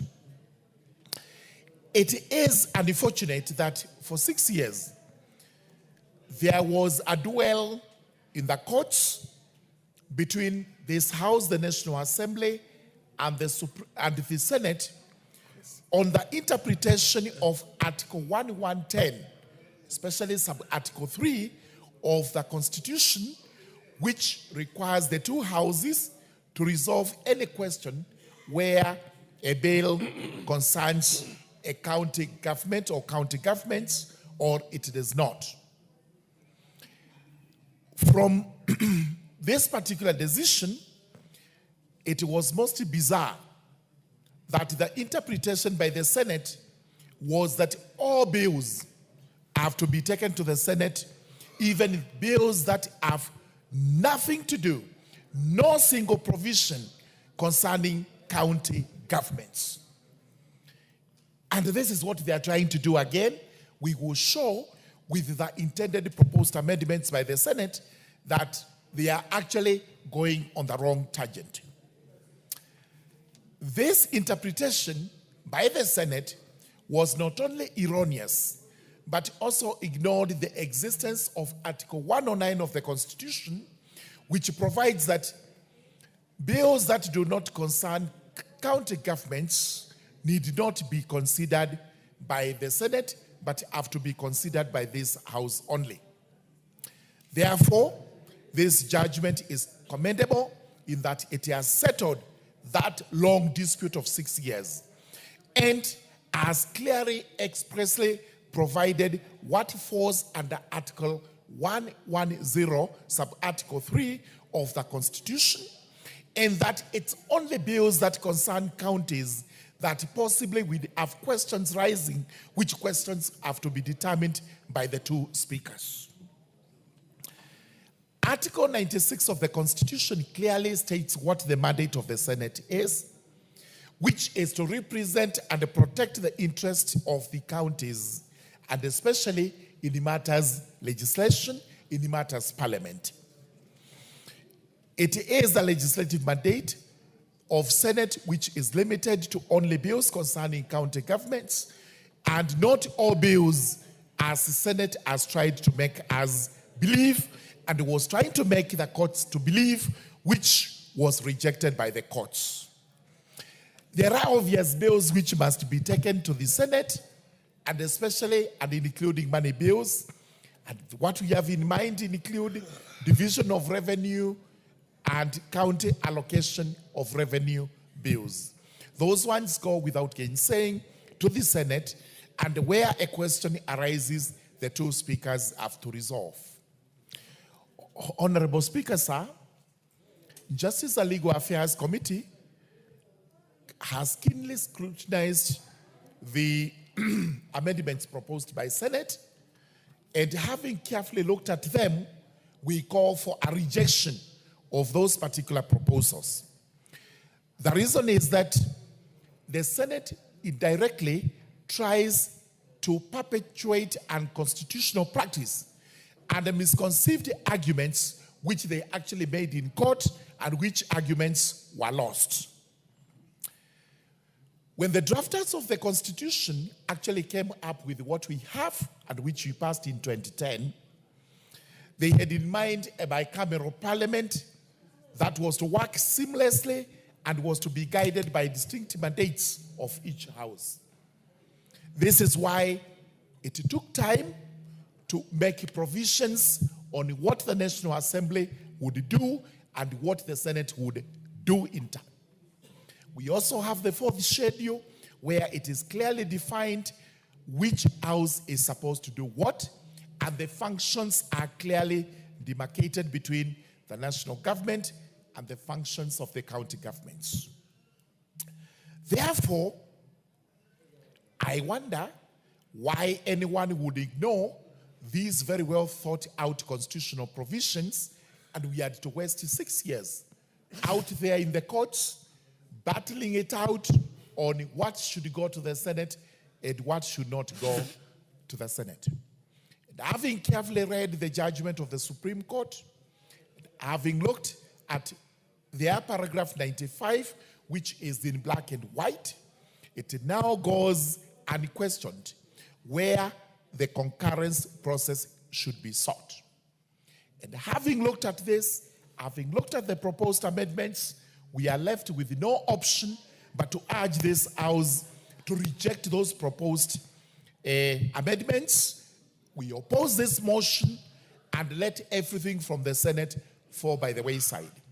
We will go to a mediation after that, and we will demonstrate to the Senate what exactly the Constitution says, what exactly we painstakingly went through when we were coming up with the report on the Bicameral Relations Act or Bill, which Honorable Chepkonga had actually taken pain to draft and urge it through this House to success. As I conclude,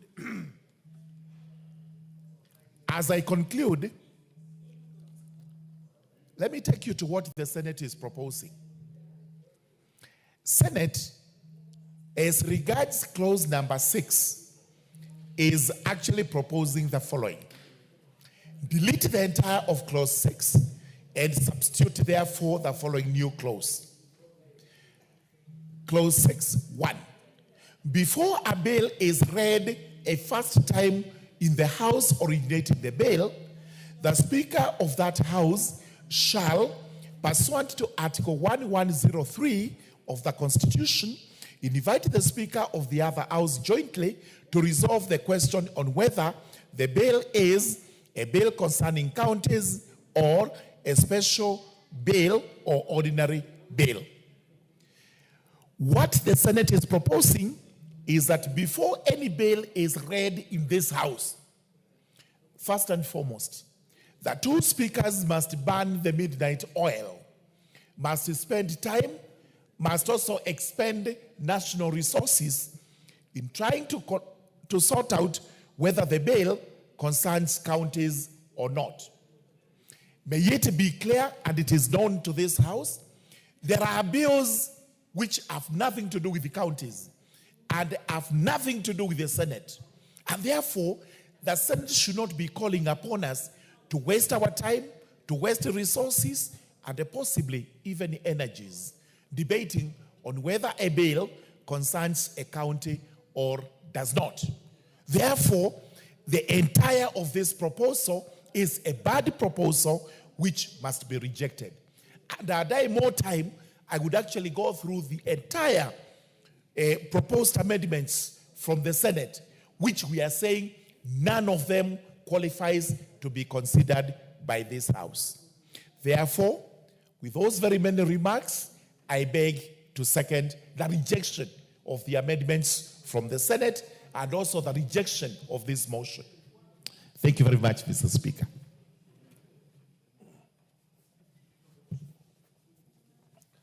Honorable members, I now propose a question that the Senate amendments to the Houses of Parliament Bicameral Relations Bill, National Assembly Bill number 44 of 2023, be now considered.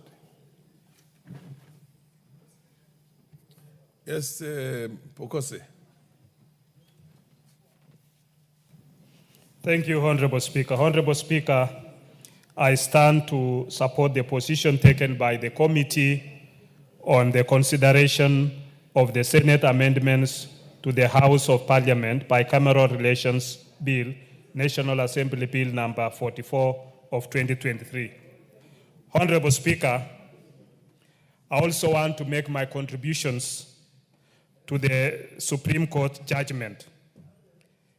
Honorable Speaker, apart from the determination of the issues of application of Article 110(3) of the Constitution and Article 114 of the Constitution on money bills, the Senate also sought the invalidation of 23 Acts of Parliament which had been enacted by this House as stated by the Honorable Jepkonga. The Acts of Parliament, Honorable Speaker, sought to be invalidated on grounds that they were enacted without the participation of the Senate, included several appropriation acts that had already expended money for provision of public services to the people of Kenya. Honorable Speaker, the Senate also sought to invalidate the National Youth Service Act and the Kenya Coast Guard Act and several statute law miscellaneous amendment acts for several years. Honorable Speaker, I give these examples to just illustrate how far the dispute of the legislative mandate of the Senate had gone to an extent of almost throwing this country to a crisis by seeking invalidation of key acts of parliament that touch on critical sectors of the country. Honorable Speaker, I'm therefore pleased to note that the Supreme Court judgment has averted a definite crisis by upholding the constitutionality of the 21 Acts of Parliament. Though, Honorable Speaker, this has taken 6 years, and I hope that going by this in the future, the court should be able to move fast with speed, because justice delayed is justice denied. The Senate amendments, as supported by the chair of the Justice and Legal Affairs, Honorable Murmukaru, do not align to this guidance of the Supreme Court, considering that those amendments which are being made, where you have to seek the approval, the two speakers have to spend time to determine whether this is a bill concerning counties or not. Already the drafters of the bill will already indicate whether it's concerning counties or not. And therefore, spending time to decide as whether it is concerned the counties or not is a waste of time, and I think that is not the direction that we should be able to take. Honorable Speaker,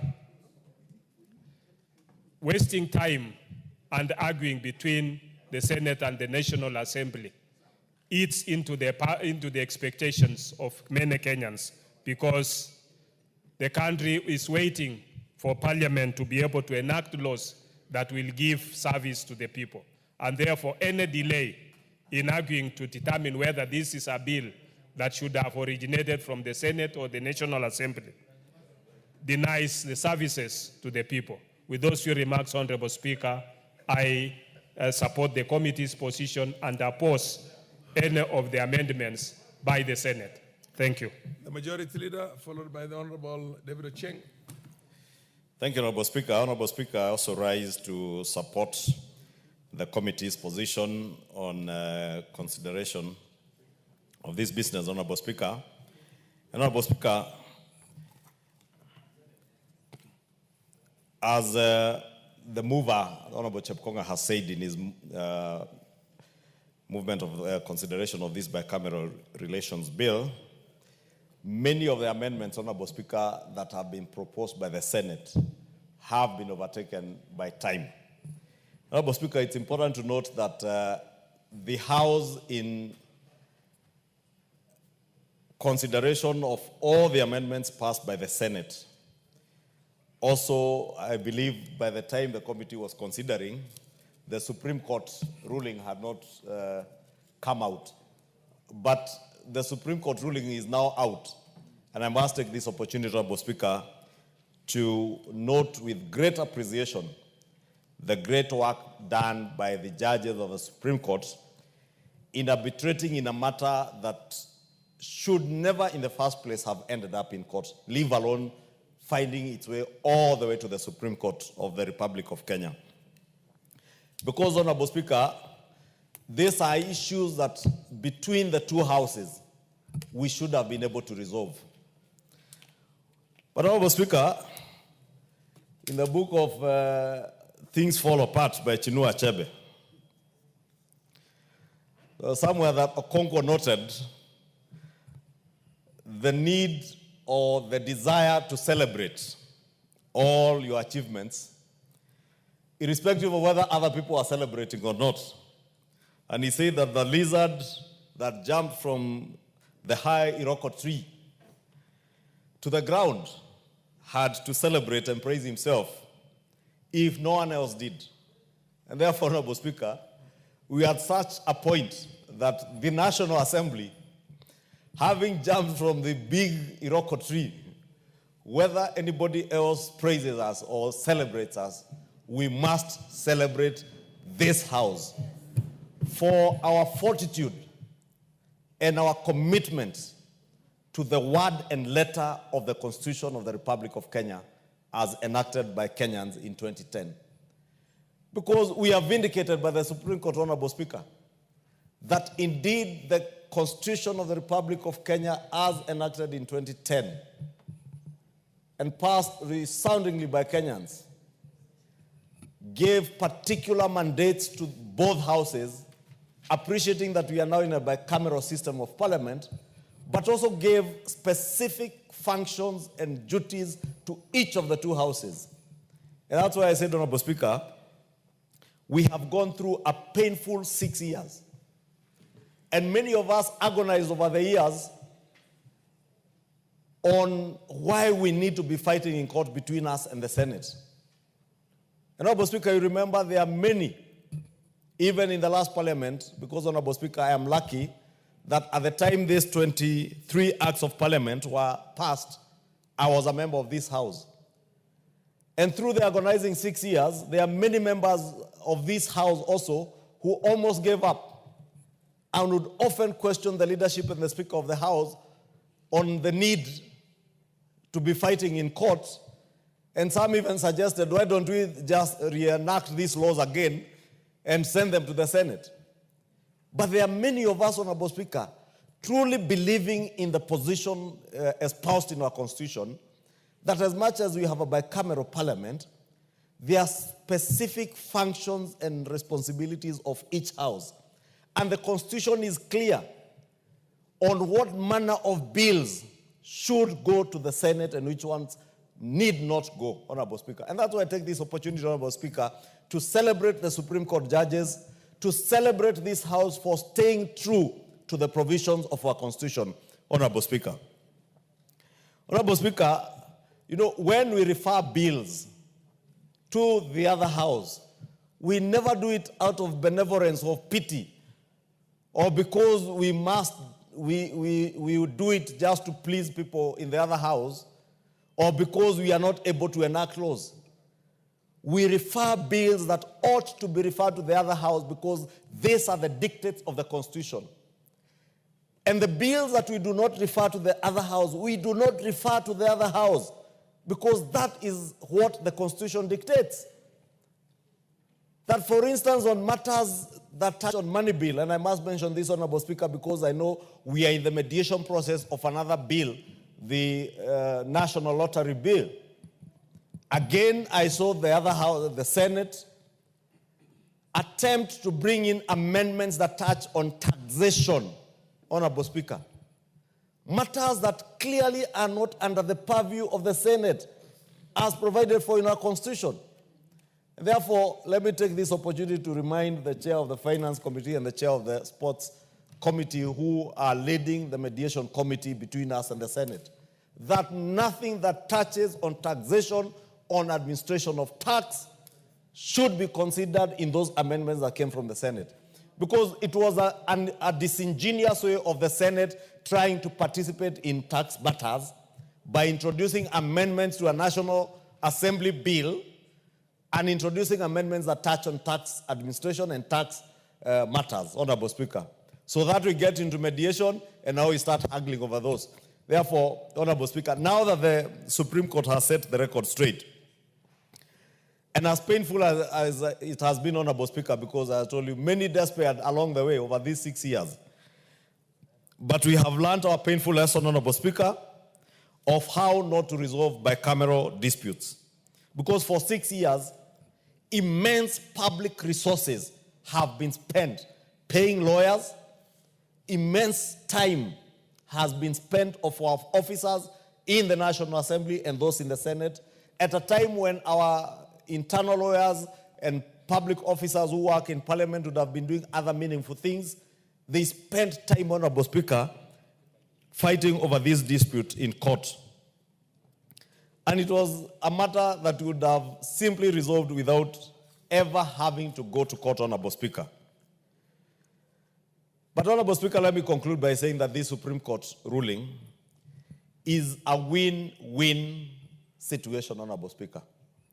It is a win for Parliament as a whole. Both houses have now been reminded of our constitutional responsibilities and the limits of our mandates, our respective mandates, Honorable Speaker. It is now clear where our mandate begins and where it ends, and where that of the Senate begins and where it ends. It is now time for both houses to discharge our responsibilities and observe our constitutional limits diligently without need to haggle, without need to throw words at each other.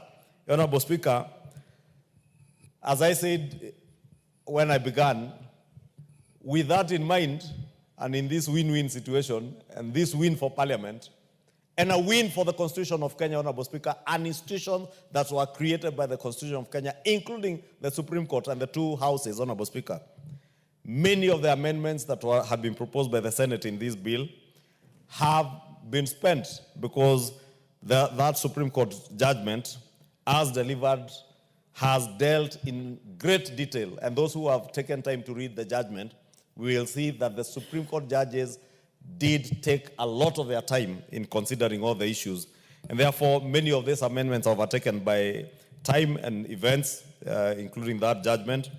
And we should not be taken back to Egypt now. Let us cross the Mediterranean and get out of Egypt, Honorable Speaker, and agree with the committee to reject all those amendments, as the chair said. Thank you, Honorable Speaker. Honorable David Ochieng, before you contribute, I want to recognize the presence in the public gallery of students from PCA Chogoria, Central Thiga Church, from Mara constituency, Tharaka Nithi. And I think we have a member of parliament for Tharaka, who comes from Tharaka County and Tharaka constituency, who is going to represent a member of parliament for Mara. The Honorable Murugara, look this side. This is the public gallery. That one is the speaker's gallery. And if you want to get closer so they can watch you, go that way, because this is probably...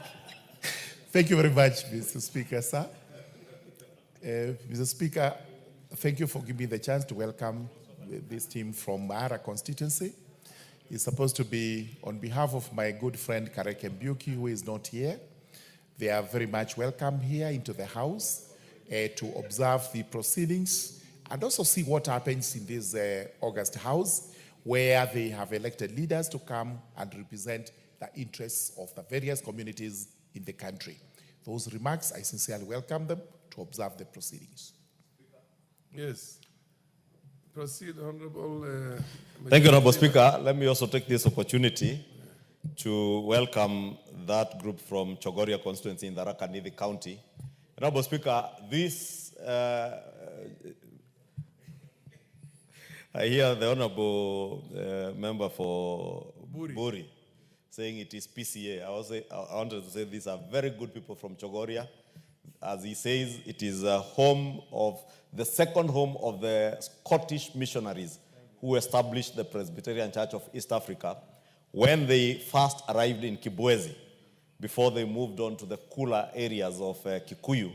The only other place they found that was as cool and as good as Kikuyu was Chogoria. And therefore, I want to take this opportunity to welcome these visitors to the house. And the people of the Tharaka Nithi, or otherwise known as the Stronghold, are very good people. I was in Chogoria last week accompanying the president on the tour of the mountain.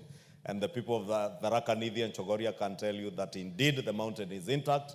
Those people who claimed to have written a will on behalf of the people of Mount Kenya, even the visitors here today will tell you that they have the capacity to make decisions on who to vote for, including their member of parliament and other leaders, without having to look at wills written by individuals. And indeed, when we went to Chogoria, the people of Chogoria told us last week that if anybody wants to do a will, you do a will for your wife, your two boys, and any other any others that you may have out there, but not for the people of Kenya, the people of Chogoria, or the people of Mount Kenya. Thank you, Honorable Speaker.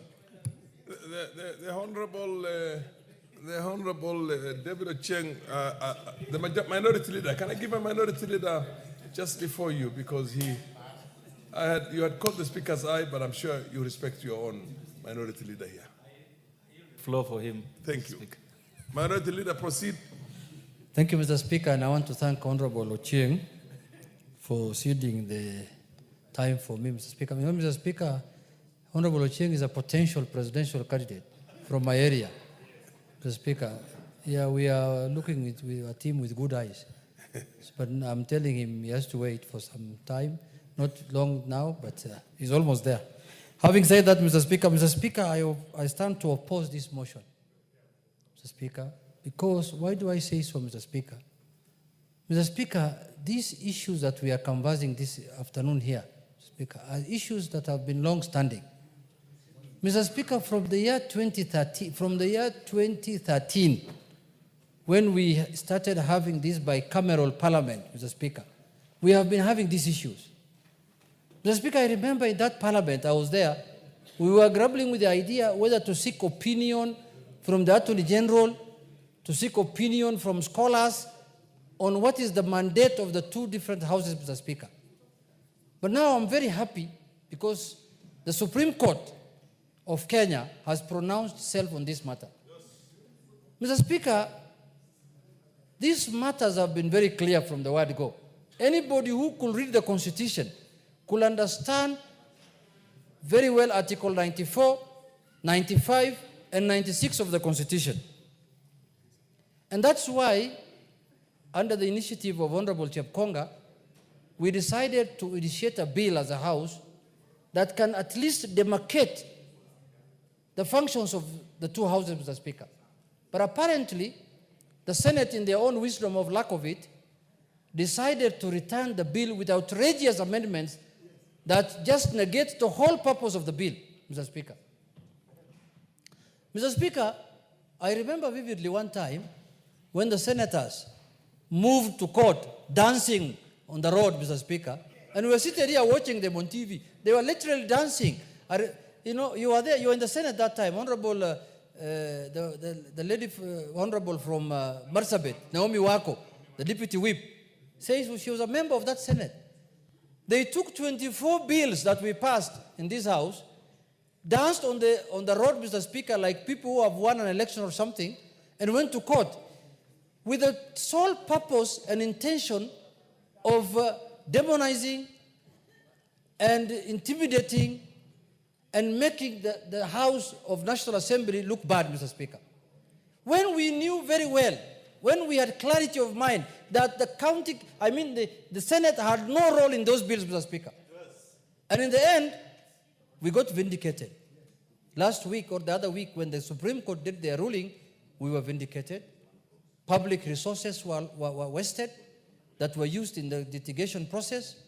So, Mr. Speaker, it is now very clear, like day and night, what are the functions of each houses. And this debate of what is the function of the Senate and what is the functions of the National Assembly, Mr. Speaker, must end today afternoon, Mr. Speaker. From today going forward, the Senate must know that the Supreme Court has said what they are supposed to do. Mr. Speaker, we have reached a level in this parliament, the bicameral parliament, where the Senate was demanding that taxation bills, budgetary bills, money bills, and all kinds of bills must be taken to the Senate before they become an act of parliament. The court has now categorically ruled with clarity that the Senate of the Republic of Kenya has no role in money bills completely, Mr. Speaker. They can only deal with monies that the county governments are sharing among themselves through the revenue allocation bill, the county revenue allocation bill, Mr. Speaker. Mr. Speaker, anybody who understood or who read the Constitution properly knew very well that the Senate had no role at all in many bills. But they decided on their own volition to take the matter to court. First, they took it to the High Court, they lost it. They went to the Court of Appeal, they lost. They went to the Supreme Court now, and it finished the matter with finality. So, Mr. Speaker, counties are supposed to deal with matters concerning, Senate is supposed to deal with matters concerning counties. And the National Assembly is supposed to deal with issues that concern the national people, the constituencies, Mr. Speaker. So, Mr. Speaker, when the Constitution is very clear, and you have been told you are supposed to deal with matters concerning counties, why do you want to infringe on other people's work? If you feel the Senate has no much work to do, next election contest for a constituency. Come to the National Assembly and do that kind of work. Mr. Speaker, the oversighting of national organs, Mr. Speaker, is the mandate of the National Assembly. When I see Senate calling Kenya Pipeline, Senate calling national irrigation, what is this thing called? The Kenya Power. I just see, if today I was the minister of, or the CEO of that organization, I will not go up here before the Senate. You can send me as many summons as you want, because we have to adhere to the Constitution. The Constitution has demarcated the boundaries. Counties, Senate is supposed to deal matters concerning counties. And now we have a Supreme Court ruling. I don't know what they're going to do. Whether the Senate has the powers to annul the judgment of the Supreme Court, we will wait to see.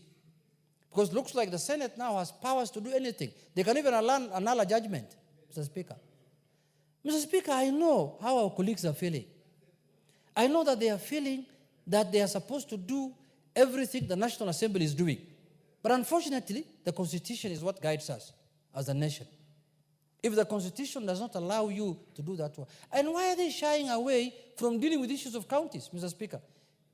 Because we have 47 counties, and the main benefit the Kenyans got from the new Constitution, Mr. Speaker, is devolution.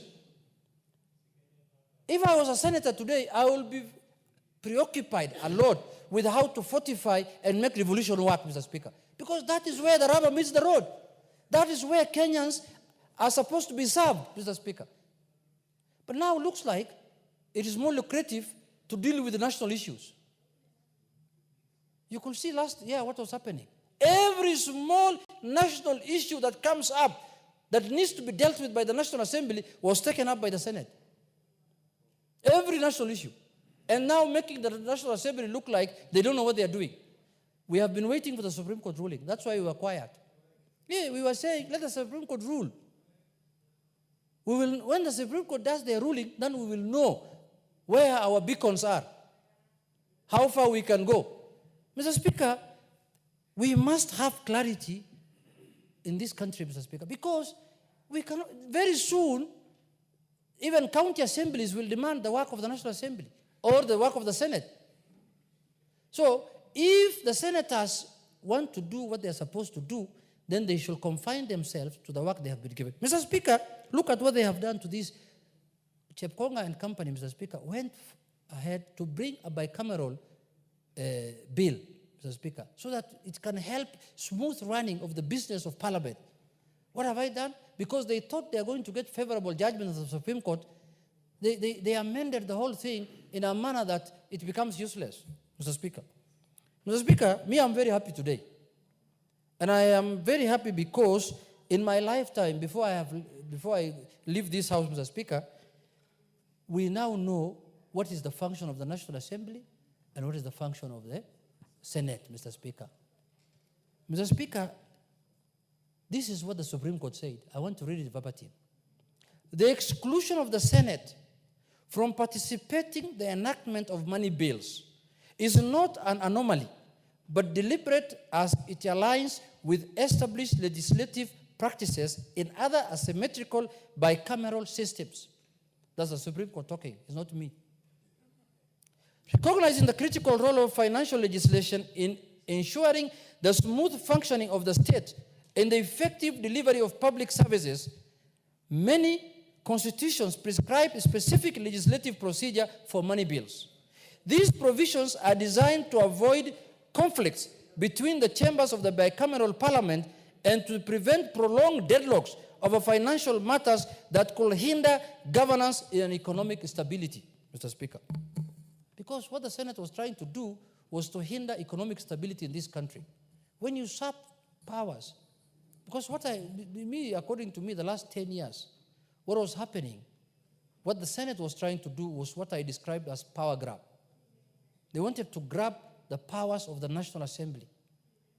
The functions, the powers of the past is with the National Assembly. If I was even to go further, I would have recommended even the division of revenue bill doesn't need to go to the Senate. It's a money bill, by all intent and purposes, Mr. Speaker.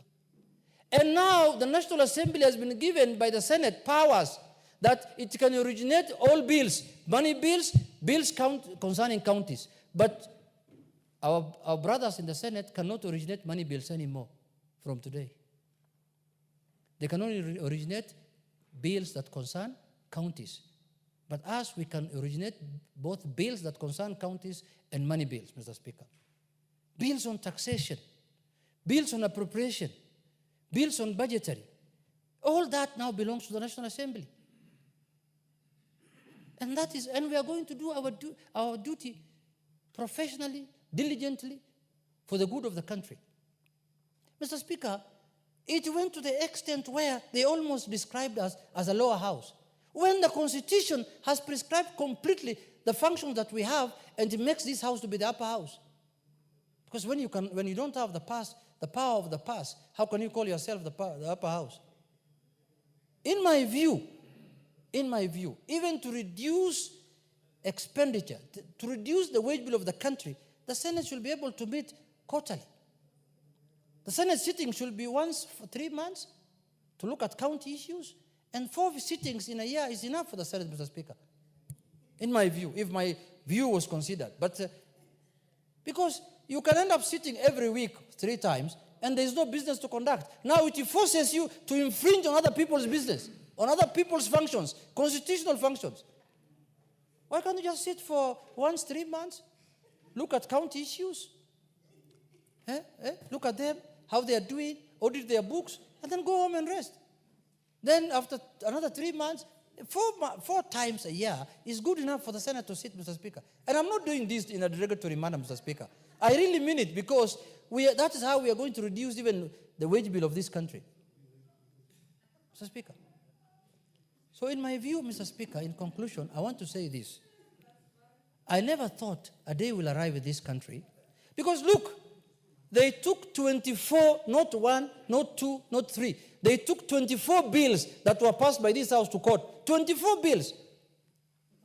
And the court could only agree with them on 2 bills only. All the rest was said the court declared that they were constitutional. How much money do you think we have spent in litigation? Both of us, both the Senate and the National Assembly. How much money? A lot of money. Whose money is that? Taxpayers' money. So, Mr. Speaker, there was no need of taking those bills to court. There should have been an amicable way to solve that problem. The two houses could sit. Even now they are saying the concurrence that is required on bills by the two speakers only should happen when somebody raises it. If nobody raises it, there is no need for concurrence. The bills can go on. So, Mr. Speaker, I know we have differences of age set. The people in the Senate might be much older than us in terms of age. But that is not an African customary sitting or organization, Mr. Speaker.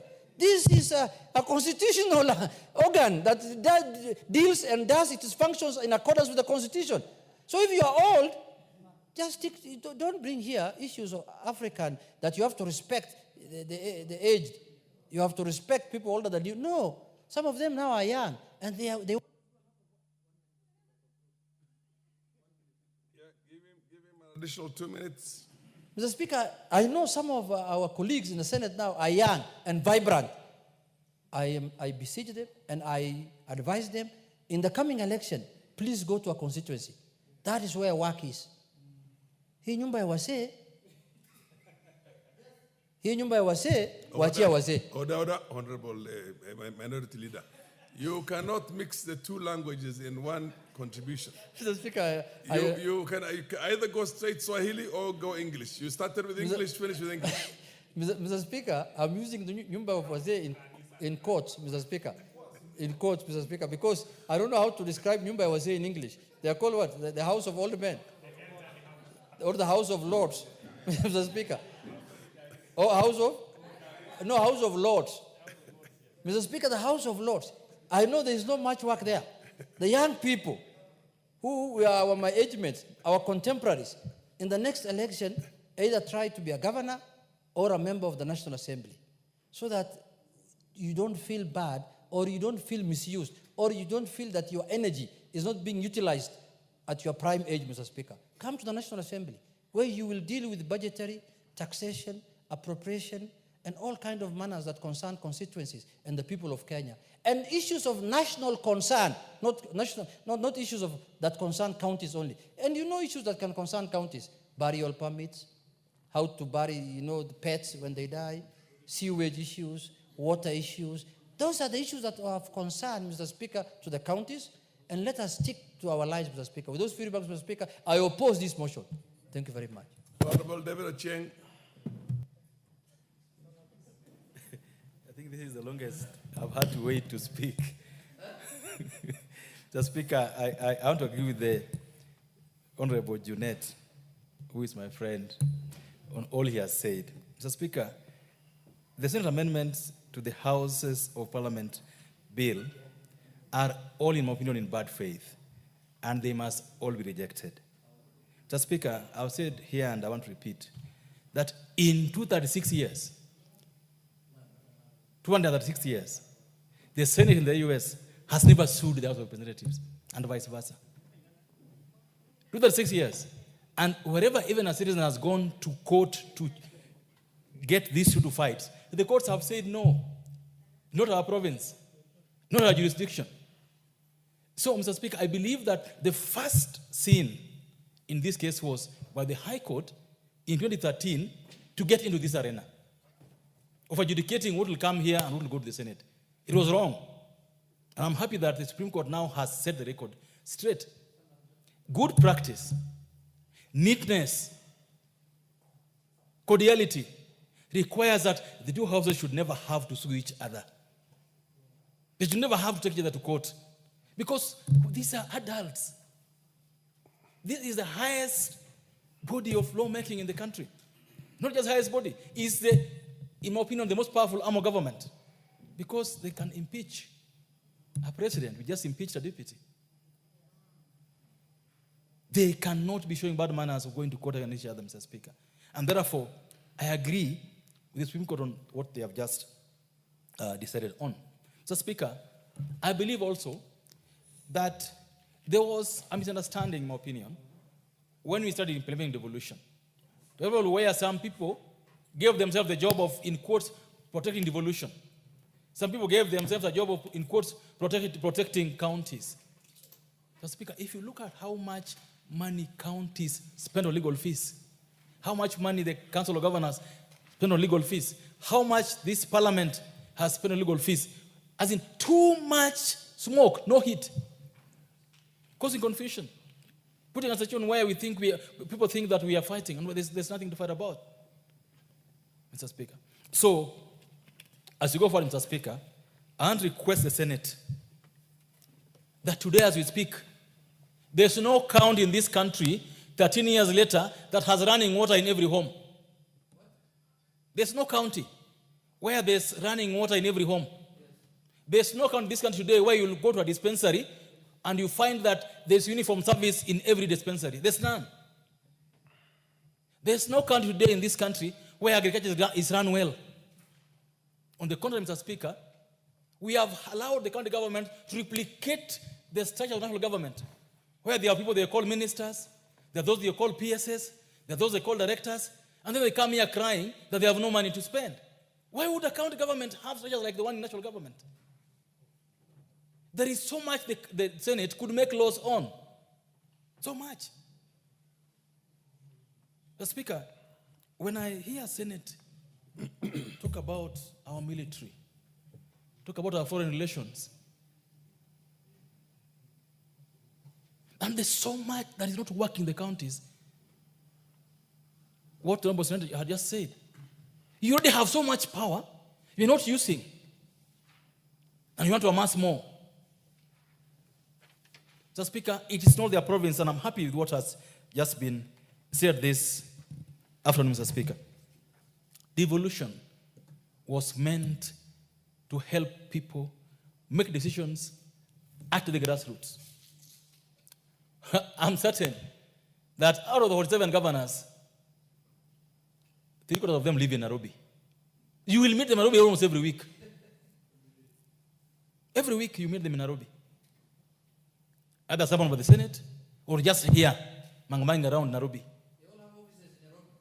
Mr. Speaker, in fact, I believe that this assembly must descend into that arena. We cannot close our eyes anymore, Mr. Speaker, and leave it to the Senate. It is this assembly that must now discipline how counties work. In fact, I want to request my minority leader and majority leader that those things that the Senate has been doing to us taking powers of the National Assembly, you must start doing going forward. Go and do work of the counties. Make sure that the Senate is doing its work, and if they're not doing their job, we'll start summoning governors. Let the governors come to our committee, JLAC, answer questions on legal affairs. If they cannot answer questions on how they use their monies, let PSC summon them. Because the Senate has refused to do its work. So, Mr. Speaker, the Supreme Court has done something that's very commendable. And we hope that this ends this cat and mouse drama. We hope that this ends these cat fights. Because, Mr. Speaker, as you may be aware, last month, we've just finished the process of unbundling the functions. How I wish the Senate was pushing today for costing of those functions and ensuring that money is going down following those functions. Mr. Speaker, we have a commission of 7 commissioners called CRA, whose only job is to work on a formula of distributing money between national government and county governments. It's only job, and they are full-time commissioners. And the Senate is just watching. Mr. Speaker, the work of entrenching devolution in this country requires forethought, requires deep understanding of the work that is needed, requires sitting back and saying, I'm now a senator. What can I do to ensure that the county governments work well? Oh no. When teachers are being employed, senators want to get involved. When they're doing housing policy, they want to get involved. When they're sending police to Haiti, they want to get involved. There is so much to be done in the counties. Sports is almost dead. Our industries will be mounted, and this country will grow on the back of industrial development in the counties. Mr. Speaker, I want to request the Senate and my friend senators, you will do well in having a model law on health for the counties to follow.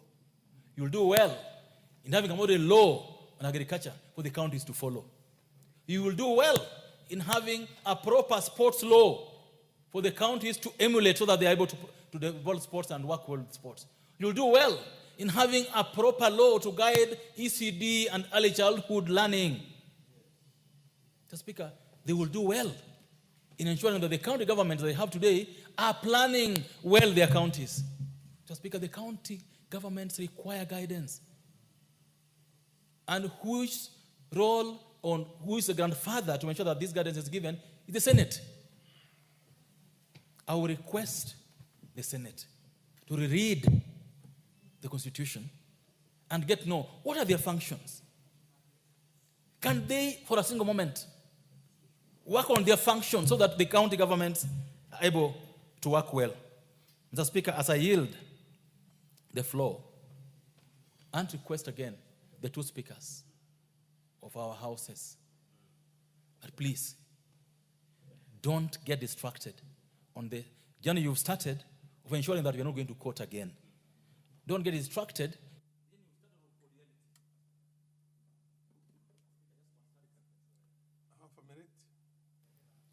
On cordiality.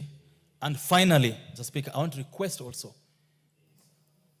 the management of Parliament that please, let's not spend any more cent, any more time in supporting any court cases between and among these houses of Parliament. I yield. Thank you. MP for Kajiado Central. Thank you, Honorable Speaker, for giving me this opportunity. And Honorable Speaker, before I delve on the matter of the Supreme Court, Honorable Speaker, allow me to pass my condolences to the passing of... Are you on a point of order, the Honorable Atandi? Ordinarily, I'm used to you sitting on this side of the aisle, but now I can see you. Proceed, Honorable Atandi. And Honorable Speaker, what's your point of order? Honorable Speaker, I stand on a rise on standing order number 95. Yes. To say that I've read the mood of the House and seen that members are in agreement that we reject all the amendments from the Senate. Yes. Therefore, Honorable Speaker, I would like to suggest that we call the mover to reply. Yes. Thank you. Yes. Honorable Speaker. Order, honorable members, order. The Honorable Member of Parliament. Is it Mugirango West? Yes, it's Mugirango West. Okay, fair enough. The Honorable Atandi, the chair has a responsibility to protect the minority in the House.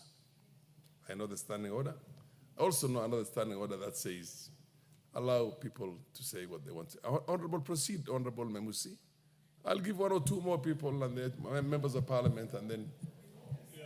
Thank you very much, Honorable Speaker. As I was saying, allow me first of all to give my condolences to the family of the late Honorable Teya, who was the immediate outgoing women rep for Kajiado County.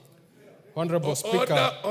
Listen to Honorable Memuse. He is giving condolences on an old colleague who has since passed on. Thank you. You should be quiet and listen. Thank you, Proceed. Honorable Speaker. And colleagues should really have some respect for their own. Honorable Speaker, allow me to give condolences to the family of the late Honorable Teya, who was the immediate outgoing women rep for Kajiado County. Honorable Speaker, I know a lot has been said about Honorable Teya. We served with her in the 11th Parliament and the 12th Parliament, and she was an exceptional lady who scaled up despite all odds despite being able differently, she became a leader and an outstanding one. Today, Kajiado County mourns a lady who was exceptional because she was not deterred by her disability. Honorable Speaker, Teya, despite Kajiado County being extremely vast, she tried to traverse the entire county. She went to rural places. I remember one meeting that really touched the hearts of women in my constituency, that she showed up despite the fact that it had rained heavily, and even some people who did not have any challenges, physical challenges, would not dare use the bad roads to reach the venue. But she made an effort and she got there. She was an exceptional lady, and I pass my condolences to her and her family, especially her children. Having said that, Honorable Speaker, allow me to also contribute my voice to the ruling of the Supreme Court. And Honorable Speaker, let me start by saying that the judiciary, through the Supreme Court, have done a great thing for this country. Honorable Mamuse, the matter before the House is not this ruling of the Supreme Court. The matter before the House is a Senate bill. So you either oppose that bill or you support it. Thank you, Honorable Speaker. But you can use the Supreme Court what they call ruling in collaboration. Yes, in collaboration. Thank you, Speaker, for the guidance. Honorable Speaker, the work of the judiciary is interpretation of the laws.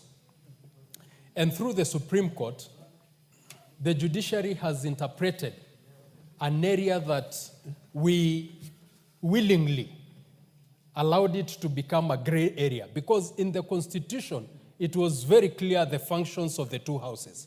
Very clear. Honorable Speaker, the drafters of our Constitution envisaged a great country when they came up with devolution.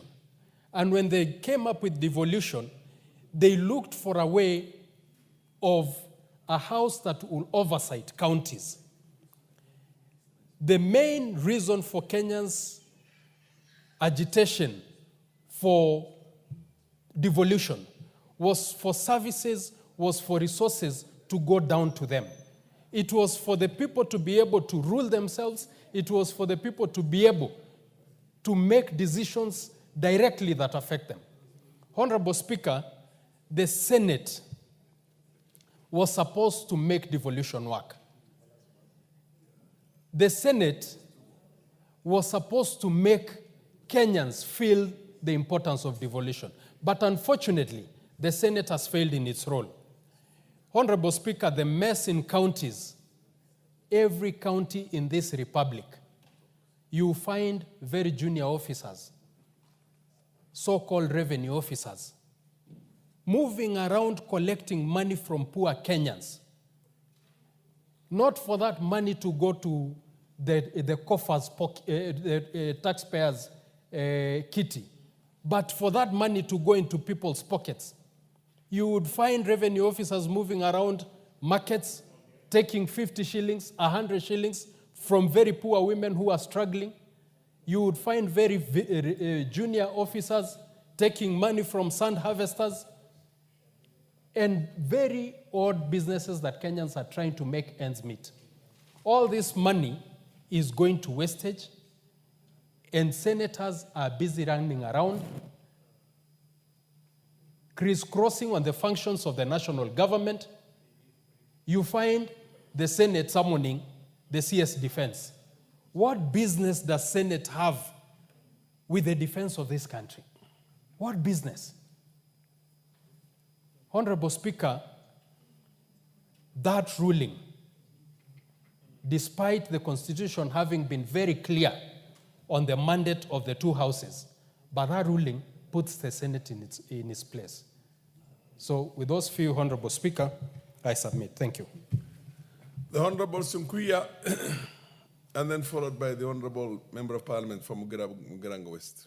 Thank you, the Honorable Speaker. And before I contribute to the ruling, Mr. Speaker, sir, allow me to convey my gratitude. Condolences to the family of Honorable Oundo. Honorable Janet Here, Teya. the Honorable MP for Kajiado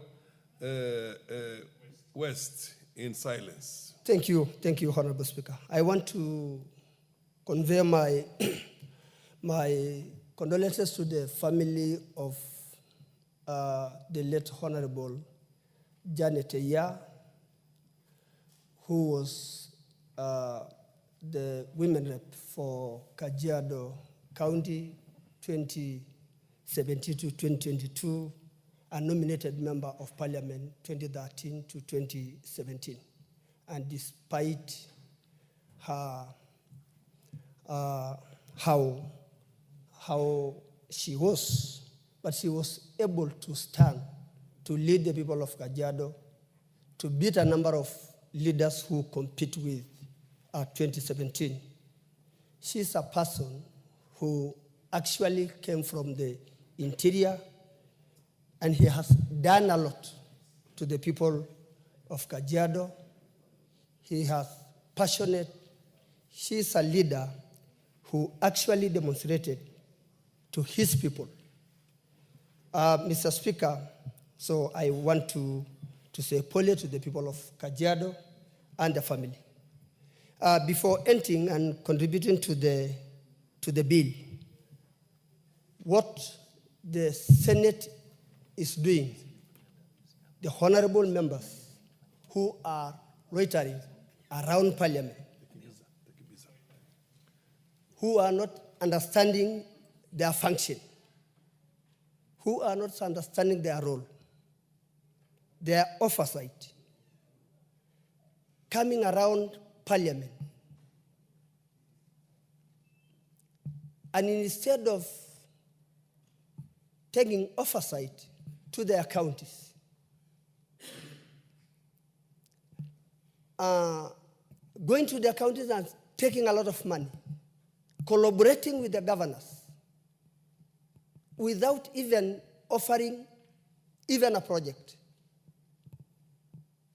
Mr. Speaker, actually, even the Constitution, if it happened for us again to go for the to call for, actually, we need to change this Constitution later and do away with the Senate. So I submit. And we are tired of these men, really tired. And the country is also tired of. Thank you, Honorable Speaker. The Honorable Mogaka, followed by the Honorable Waluke. Thank you, Mr. Speaker, for this opportunity to also oppose this bill. And before I do so, may I join my fellow residents of Kajiado in mourning Honorable Janet. I live in Kajiado, where she once represented us, and I pray that the Almighty God does rest her soul in eternal peace. And coming back to this Senate bill, as a member of JLAC, Mr. Speaker, I had an experience engaging with the JLAC committee of the Senate, where as parliamentarians, we sought to have joint sittings and engage, and we are reaching legal minds in both JLAC, so that we come up with a piece of legislation that was to be progressive as the 2010 Constitution. Shock on me, the Senate JLAC stayed away, and we soldiered on and presented a masterpiece of a legislation, which upon presentation to them, they prescribed what we have today, which, to say the least, is ignominious.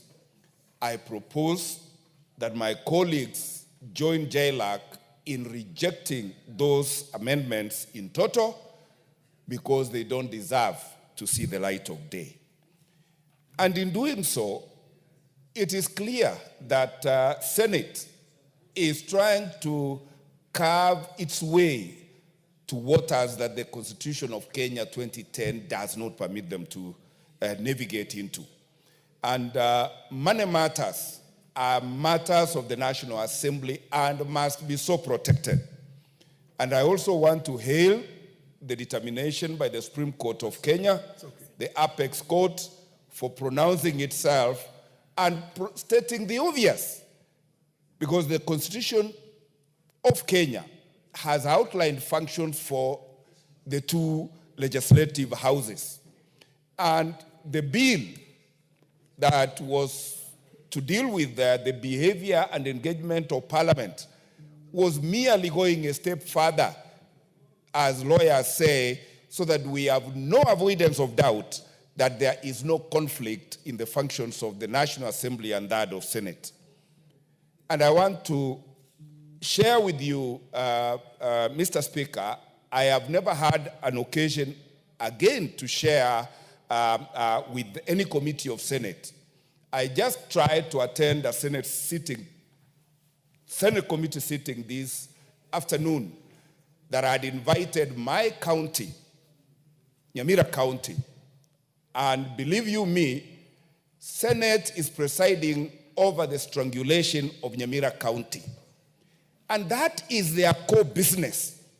When you hear that there is a county in this Kenya with 2 county assemblies, when you hear that there is a county in this country with 2 speakers, when you hear that there is a county in this country, clear illegalities, and Senate is sitting there struggling to be given legislative authority over money matters, it is a shame.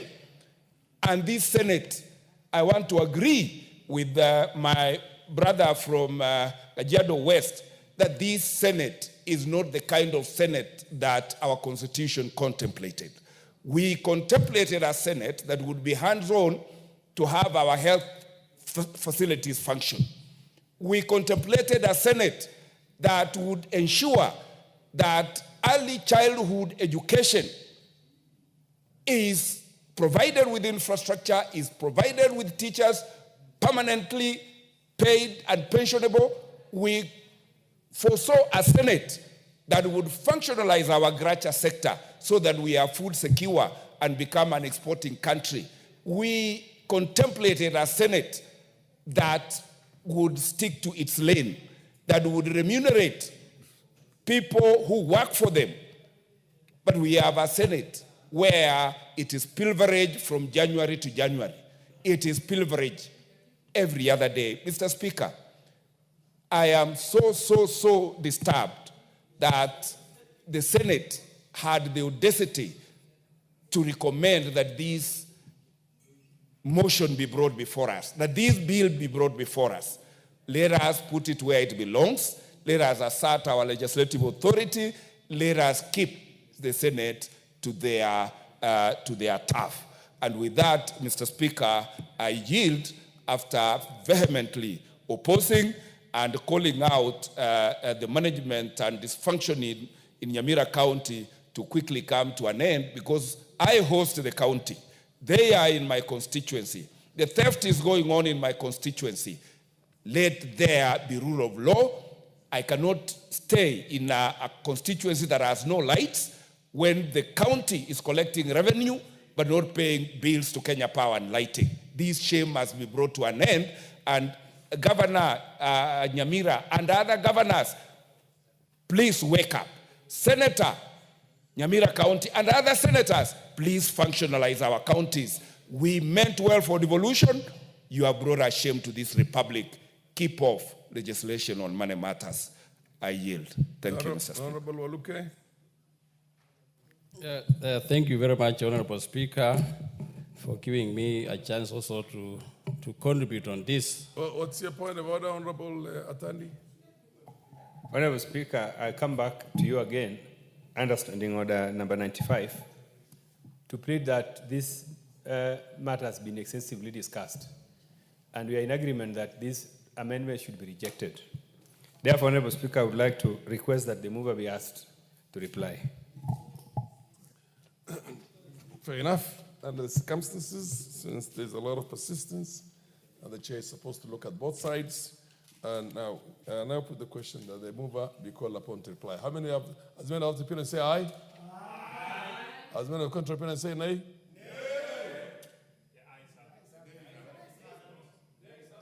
No. I'll put the question again. Order, honorable members. Honorable members, and I'll put the question that the mover be called upon to reply. As many of the opinion say aye? Aye. As many of the contrary opinion say nay? No. The ayes have it. Honorable, the mover, please proceed and reply.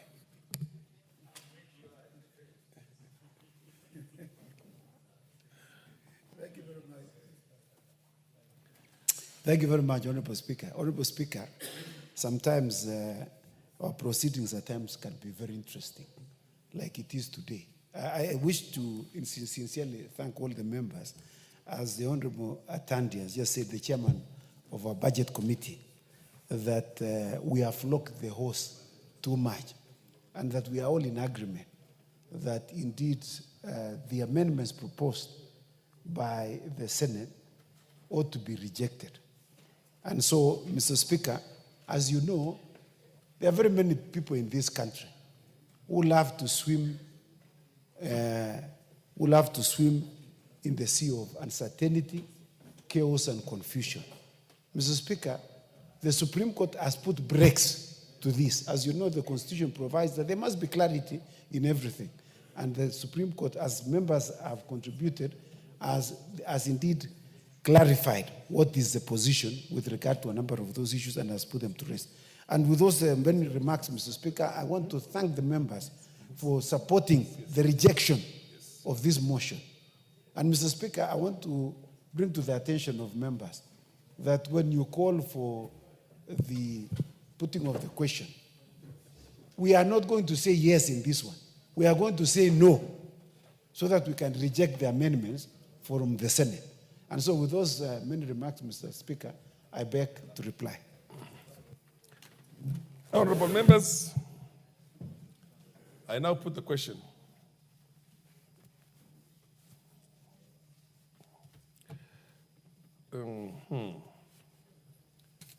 Yes, honorable members. Yes, honorable members, I now put the question that the Senate amendments to the Houses of Parliament Bicameral Relations Bill, National Assembly Bill number 44 of 2023 be now considered. As many of the opinion say aye. As many of the contrary opinion say nay. Nay. The nays have it. Next order. Honorable members, I have a small communication to make in view of the fact that this order number 12 has been rejected. Ipso facto, order number 13, Roman 2, is also not there. It's voided completely. Now, next order.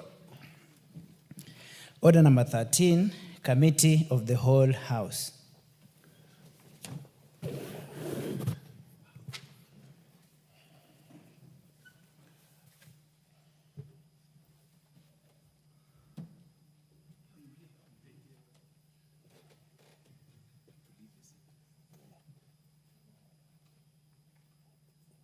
Okay.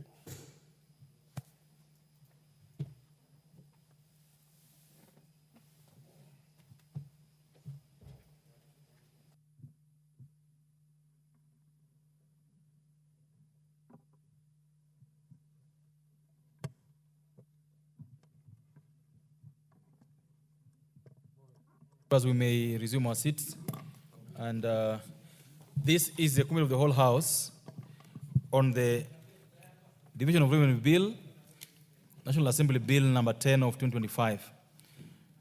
Remember, this is a short bill of a couple of clauses. I would just beg for your attention. As you would know from the order paper, there's no amendment to this bill. And recognize the fact that this is the Honorable Chairperson's first Division of Revenue Bill. We'll give him all the support and indulgence as required to make this run smoothly.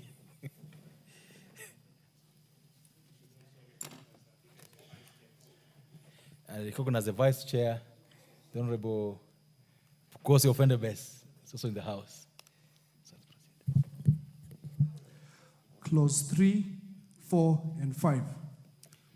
Honourable members, I propose the question that clauses 3, 4, and 5 be part of the bill. And therefore now put the question that clauses 3, 4, and 5 be part of the bill. Will as many of the opinion say aye? Will as many of the opinion say nay? Ayes have it. Schedule. Members, I propose that the schedule to the bill be the schedule of the bill. I put the question that the schedule be the schedule of the bill. Will as many of the opinion say aye? Will as many of the opinion say nay? The ayes have it. Clause 2. Members, I propose the question that clause 2 be part of the bill. There being no amendment, I put the question that clause 2 be part of the bill. Will as many of the opinion say aye? Will as many of the opinion say nay? Ayes have it. Title. Members, I propose the question that the title be the title of the bill. I put the question that the title be the title of the bill. Will as many of the opinion say aye? And as many of the opinion say nay? The ayes have it. Clause 1. Honourable members, I propose the question that clause 1 be part of the bill. There being no amendment, I put the question that clause 1 be part of the bill. Will as many of the opinion say aye? Will as many of the opinion say nay? The ayes have it.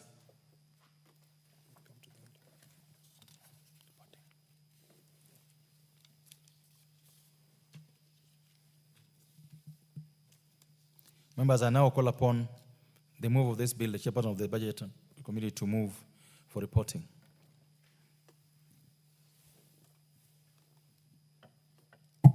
Honourable Chairperson, I beg to move that the committee do report to the House its consideration of the Division of Revenue Bill, National Assembly Bill number 10 of 2025, and its approval thereof without amendments. Honourable members, I put the question, therefore, that the committee do report to the House its consideration of the Division of Revenue Bill, National Assembly Bill number 10 of 2025, and its approval thereof without amendments. As many of the opinion say aye, as many of the opinion say nay, the ayes have it.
I now call upon the chairperson to report to the House.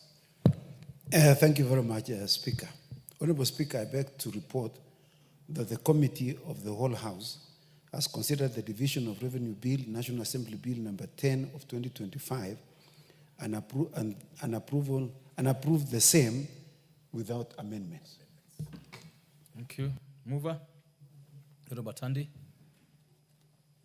Honorable Speaker, I beg to move that the House do agree with the committee in the said report. I also request Honorable Dr. Pukose to second the motion for agreement with the report of the Committee of the Whole House.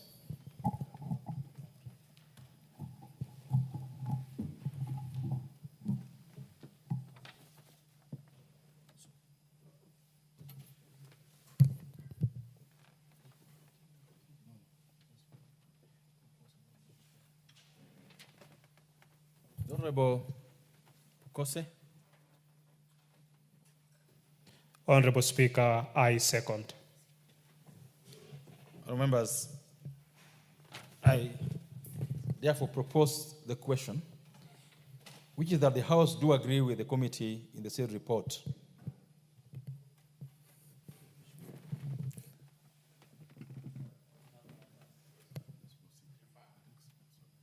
Members, for obvious reasons, we will defer the putting of the question to the next time the House sits. Next order. Order number 14, the Excise Duty Amendment Bill, National Assembly Bill number 7 of 2025, second reading.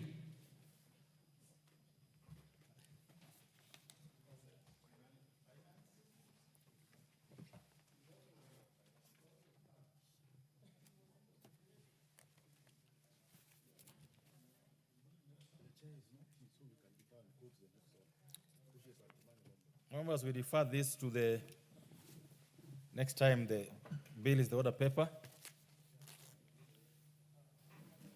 So, members, we move to the next order. Is Honorable Wonder what's out of order? Speaker. Point of order.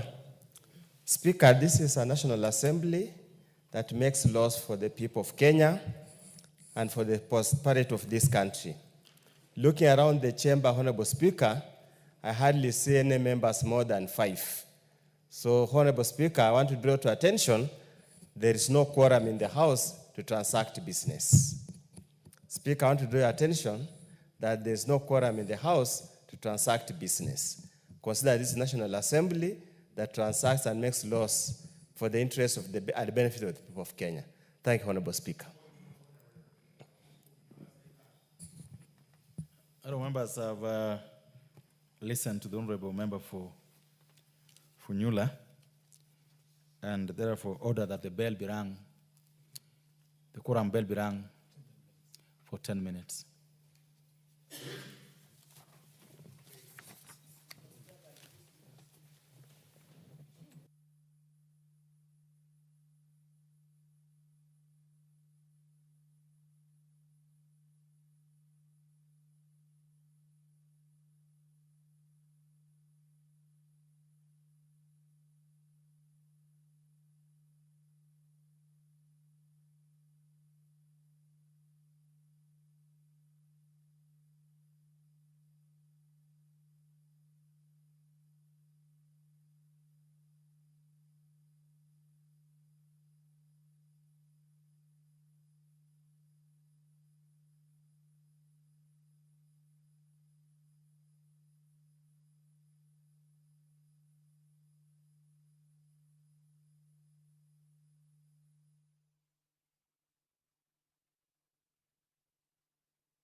Well, the National Assembly proceedings are on. However, the House or the proceedings have fallen short of the quorum during the proceedings of the House. This is a point of order that was raised by the Honorable Member for Funyula, Honorable Dr. Ojiambo Oundo, indicating to the Speaker or informing the Speaker that much as the House is in the business of processing laws and passing laws, the House, as it stands, does not have a good number of members to be able to continue, or does not have a substantive number of members for that particular business of processing of laws or legislation making to be able to continue, and requested, or at that point of order made the Speaker to direct that a quorum bell be rung for members to make their way back to the chambers. Remember, earlier on the House had quorated enough, and there are a number of businesses that were transacted. However, as it stands now, members have walked out of the chambers, making the House to lack a good number of them present to be able to continue with the business, thereby forcing the Speaker to indicate that the quorum bell then be rung for at least 10 minutes so that members who may have walked out and still within the precincts of Parliament to be able to make their way back into the chambers and allow the House attain that particular quorum for the business to proceed. Before that point of order by the Honorable Member Oundo, the members were expected to begin considering the excise duty amendment bill, a bill originating from the National Assembly, Bill number 7 of 2025. This is a bill that is at its second reading stage. And the principal object of the bill is to amend the Excise Duty Act to remove excise duty on imported fully assembled electric transformers. This excise duty was imposed in the Tax Laws Amendment Bill 2024 with the intention to support local assemblers. However, the amendment has had a negative effect on the manufacture and supply of transformers by increasing the cost of importing parts. It is intended, therefore, that this amendment will reduce the cost of electricity and enhance power connectivity through additional manufacture and supply of transformers to the Kenya Power and Lighting Company. This is a bill that seeks to amend the Excise Duty Act to remove excise duty on imported fully assembled electric transformers. And this excise duty was imposed in the Tax Laws Amendment Bill 2024 with the intention to support local assemblers. However, the amendment has had negative effect on the manufacture and supply of transformers by increasing the cost of importing parts.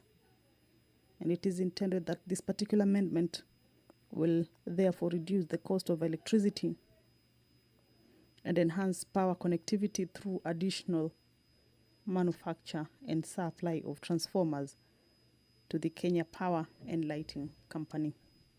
This is a bill that is at its second reading stage. Members were about to begin debate. However, that process was interrupted after Honorable Oundo rose on a point of order to inform the House that the quorum of the House has been interrupted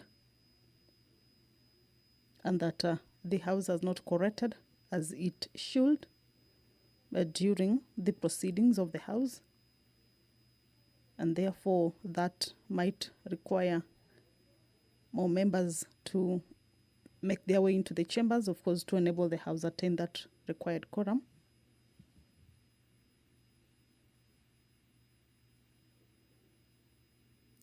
So that bell is, of course, to alert the members that their presence is highly required at this point in time.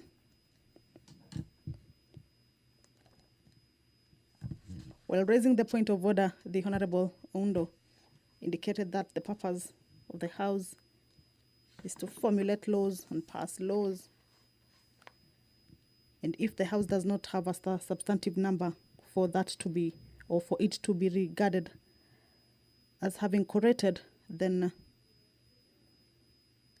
that will not be in the interest of ensuring that the laws that are passed have been passed by a good number. And this is the quorum during the proceedings of the House is pursuant to provisions of Standing Order 35, that if at any time after the chair is taken, a member objects that there is not quorum present, the Speaker shall count the members in the House. If on the count a quorum does not appear to be present, the Speaker shall call for the division bell to be rung, or rather the quorum bell to be rung. In this regards, the quorum is the one that is lacking. And if the quorum is not present at the expiration of 10 minutes,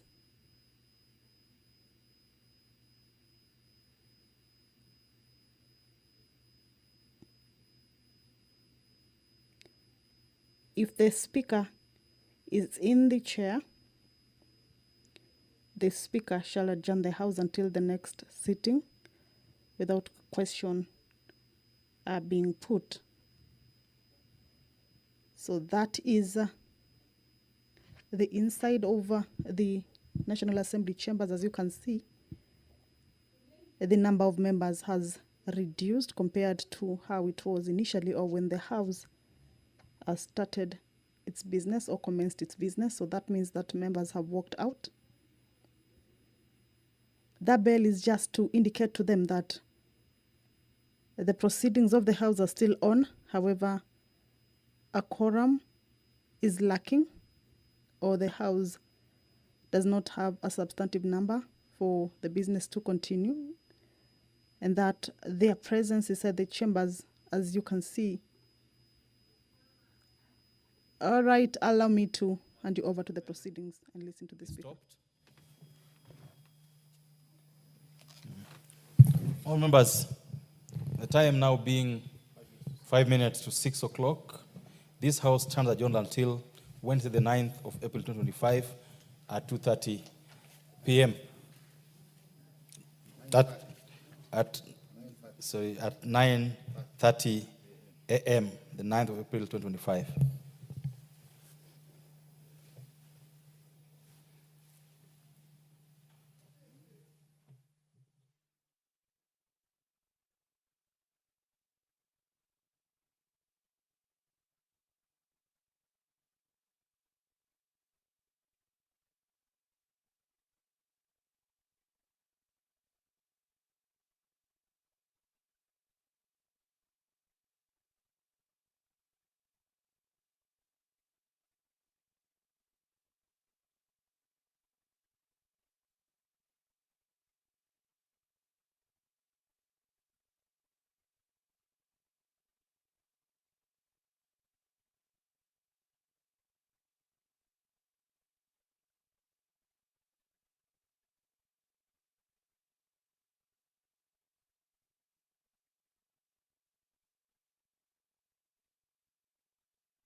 At this recommendation, and I'm saying, first, I don't believe that we've done a service to that petitioner. And you know, before we never used to debate these petitions. But now it is important that we debate them so that we can poke holes on the recommendations that are given. Madam Speaker, I think the recommendation should have been far more reaching in terms of capping the amount of money that county government can spend on outsourcing legal services. We should cap them to a maximum of 100 million. And then we use in-house lawyers, or we hire in-house lawyers.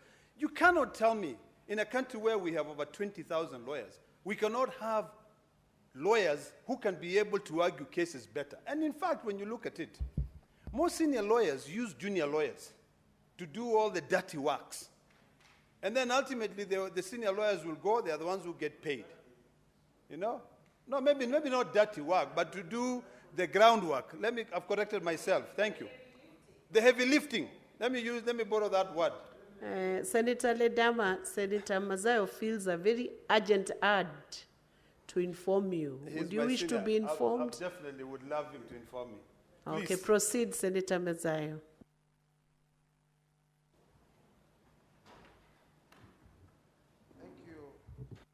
Thank you, Madam Speaker. Madam Speaker, it's not dirty.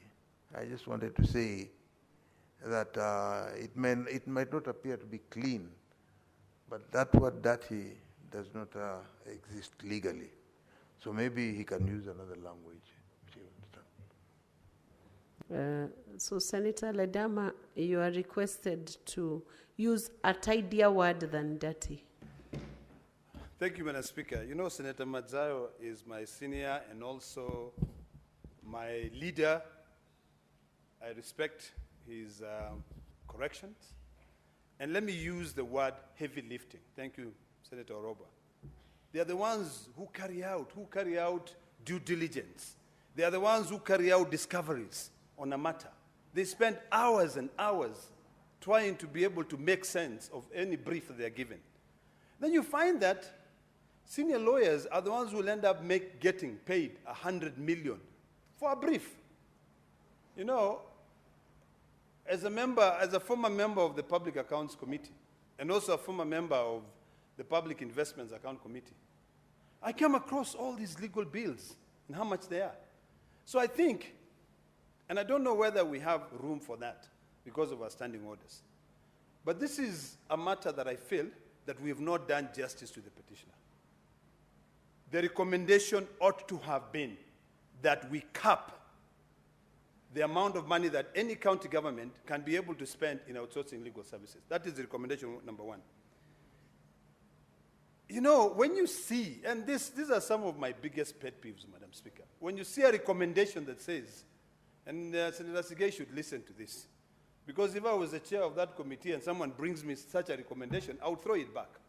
How can you say the county government should prioritize capacity building program for legal counsel, ensuring competitive remuneration and timely payment of allowances allocated to sufficient budgetary resources, and recruit adequate staff to enhance the performance and effectiveness of office of the county attorney? Madam Speaker, when you hire an attorney to be a county attorney, you go through a vigorous process of hiring a qualified lawyer who's trained by the Kenya School of Law, who understand matters, if it is litigation, if it is conveyancing, if it is tax laws. They have gone through different processes. And they do continuous legal training. So you cannot have that recommendation. A petitioner has come and he has said, please, Senate of Kenya, stop county governments from outsourcing legal services. Stop them. You cannot come and say, now build up the capacity. I think, really, JLAC failed there. And I don't know whether this petition can be resubmitted because we've not done justice to it. What are we going to be implementing here? After the petition, it's sent to the implementing institution or agencies. They are going to implement a capacity training for their legal practitioners. Have they turned into a law school? I mean, certain recommendations should really have some merit and some meat into it. County government should strictly adhere to legal framework governing the outsourcing of legal services and implementing strong oversight and accountability measures. Can you just read that again, Senator Sigei, by yourself, even before you come here and submit it? Because seriously, we have the, is it called the Attorney Remuneration Act? Or lawyers, what is it called? Yeah? Advocates Remuneration Act, which clearly sets how much should be paid, if it is conveyancing, if it is litigation, if it is how much. Then how are you going to come up with a recommendation and say county government should strictly adhere to legal framework governing the outsourcing of legal services? They're already doing it. That's why they give the big cases. You know, if a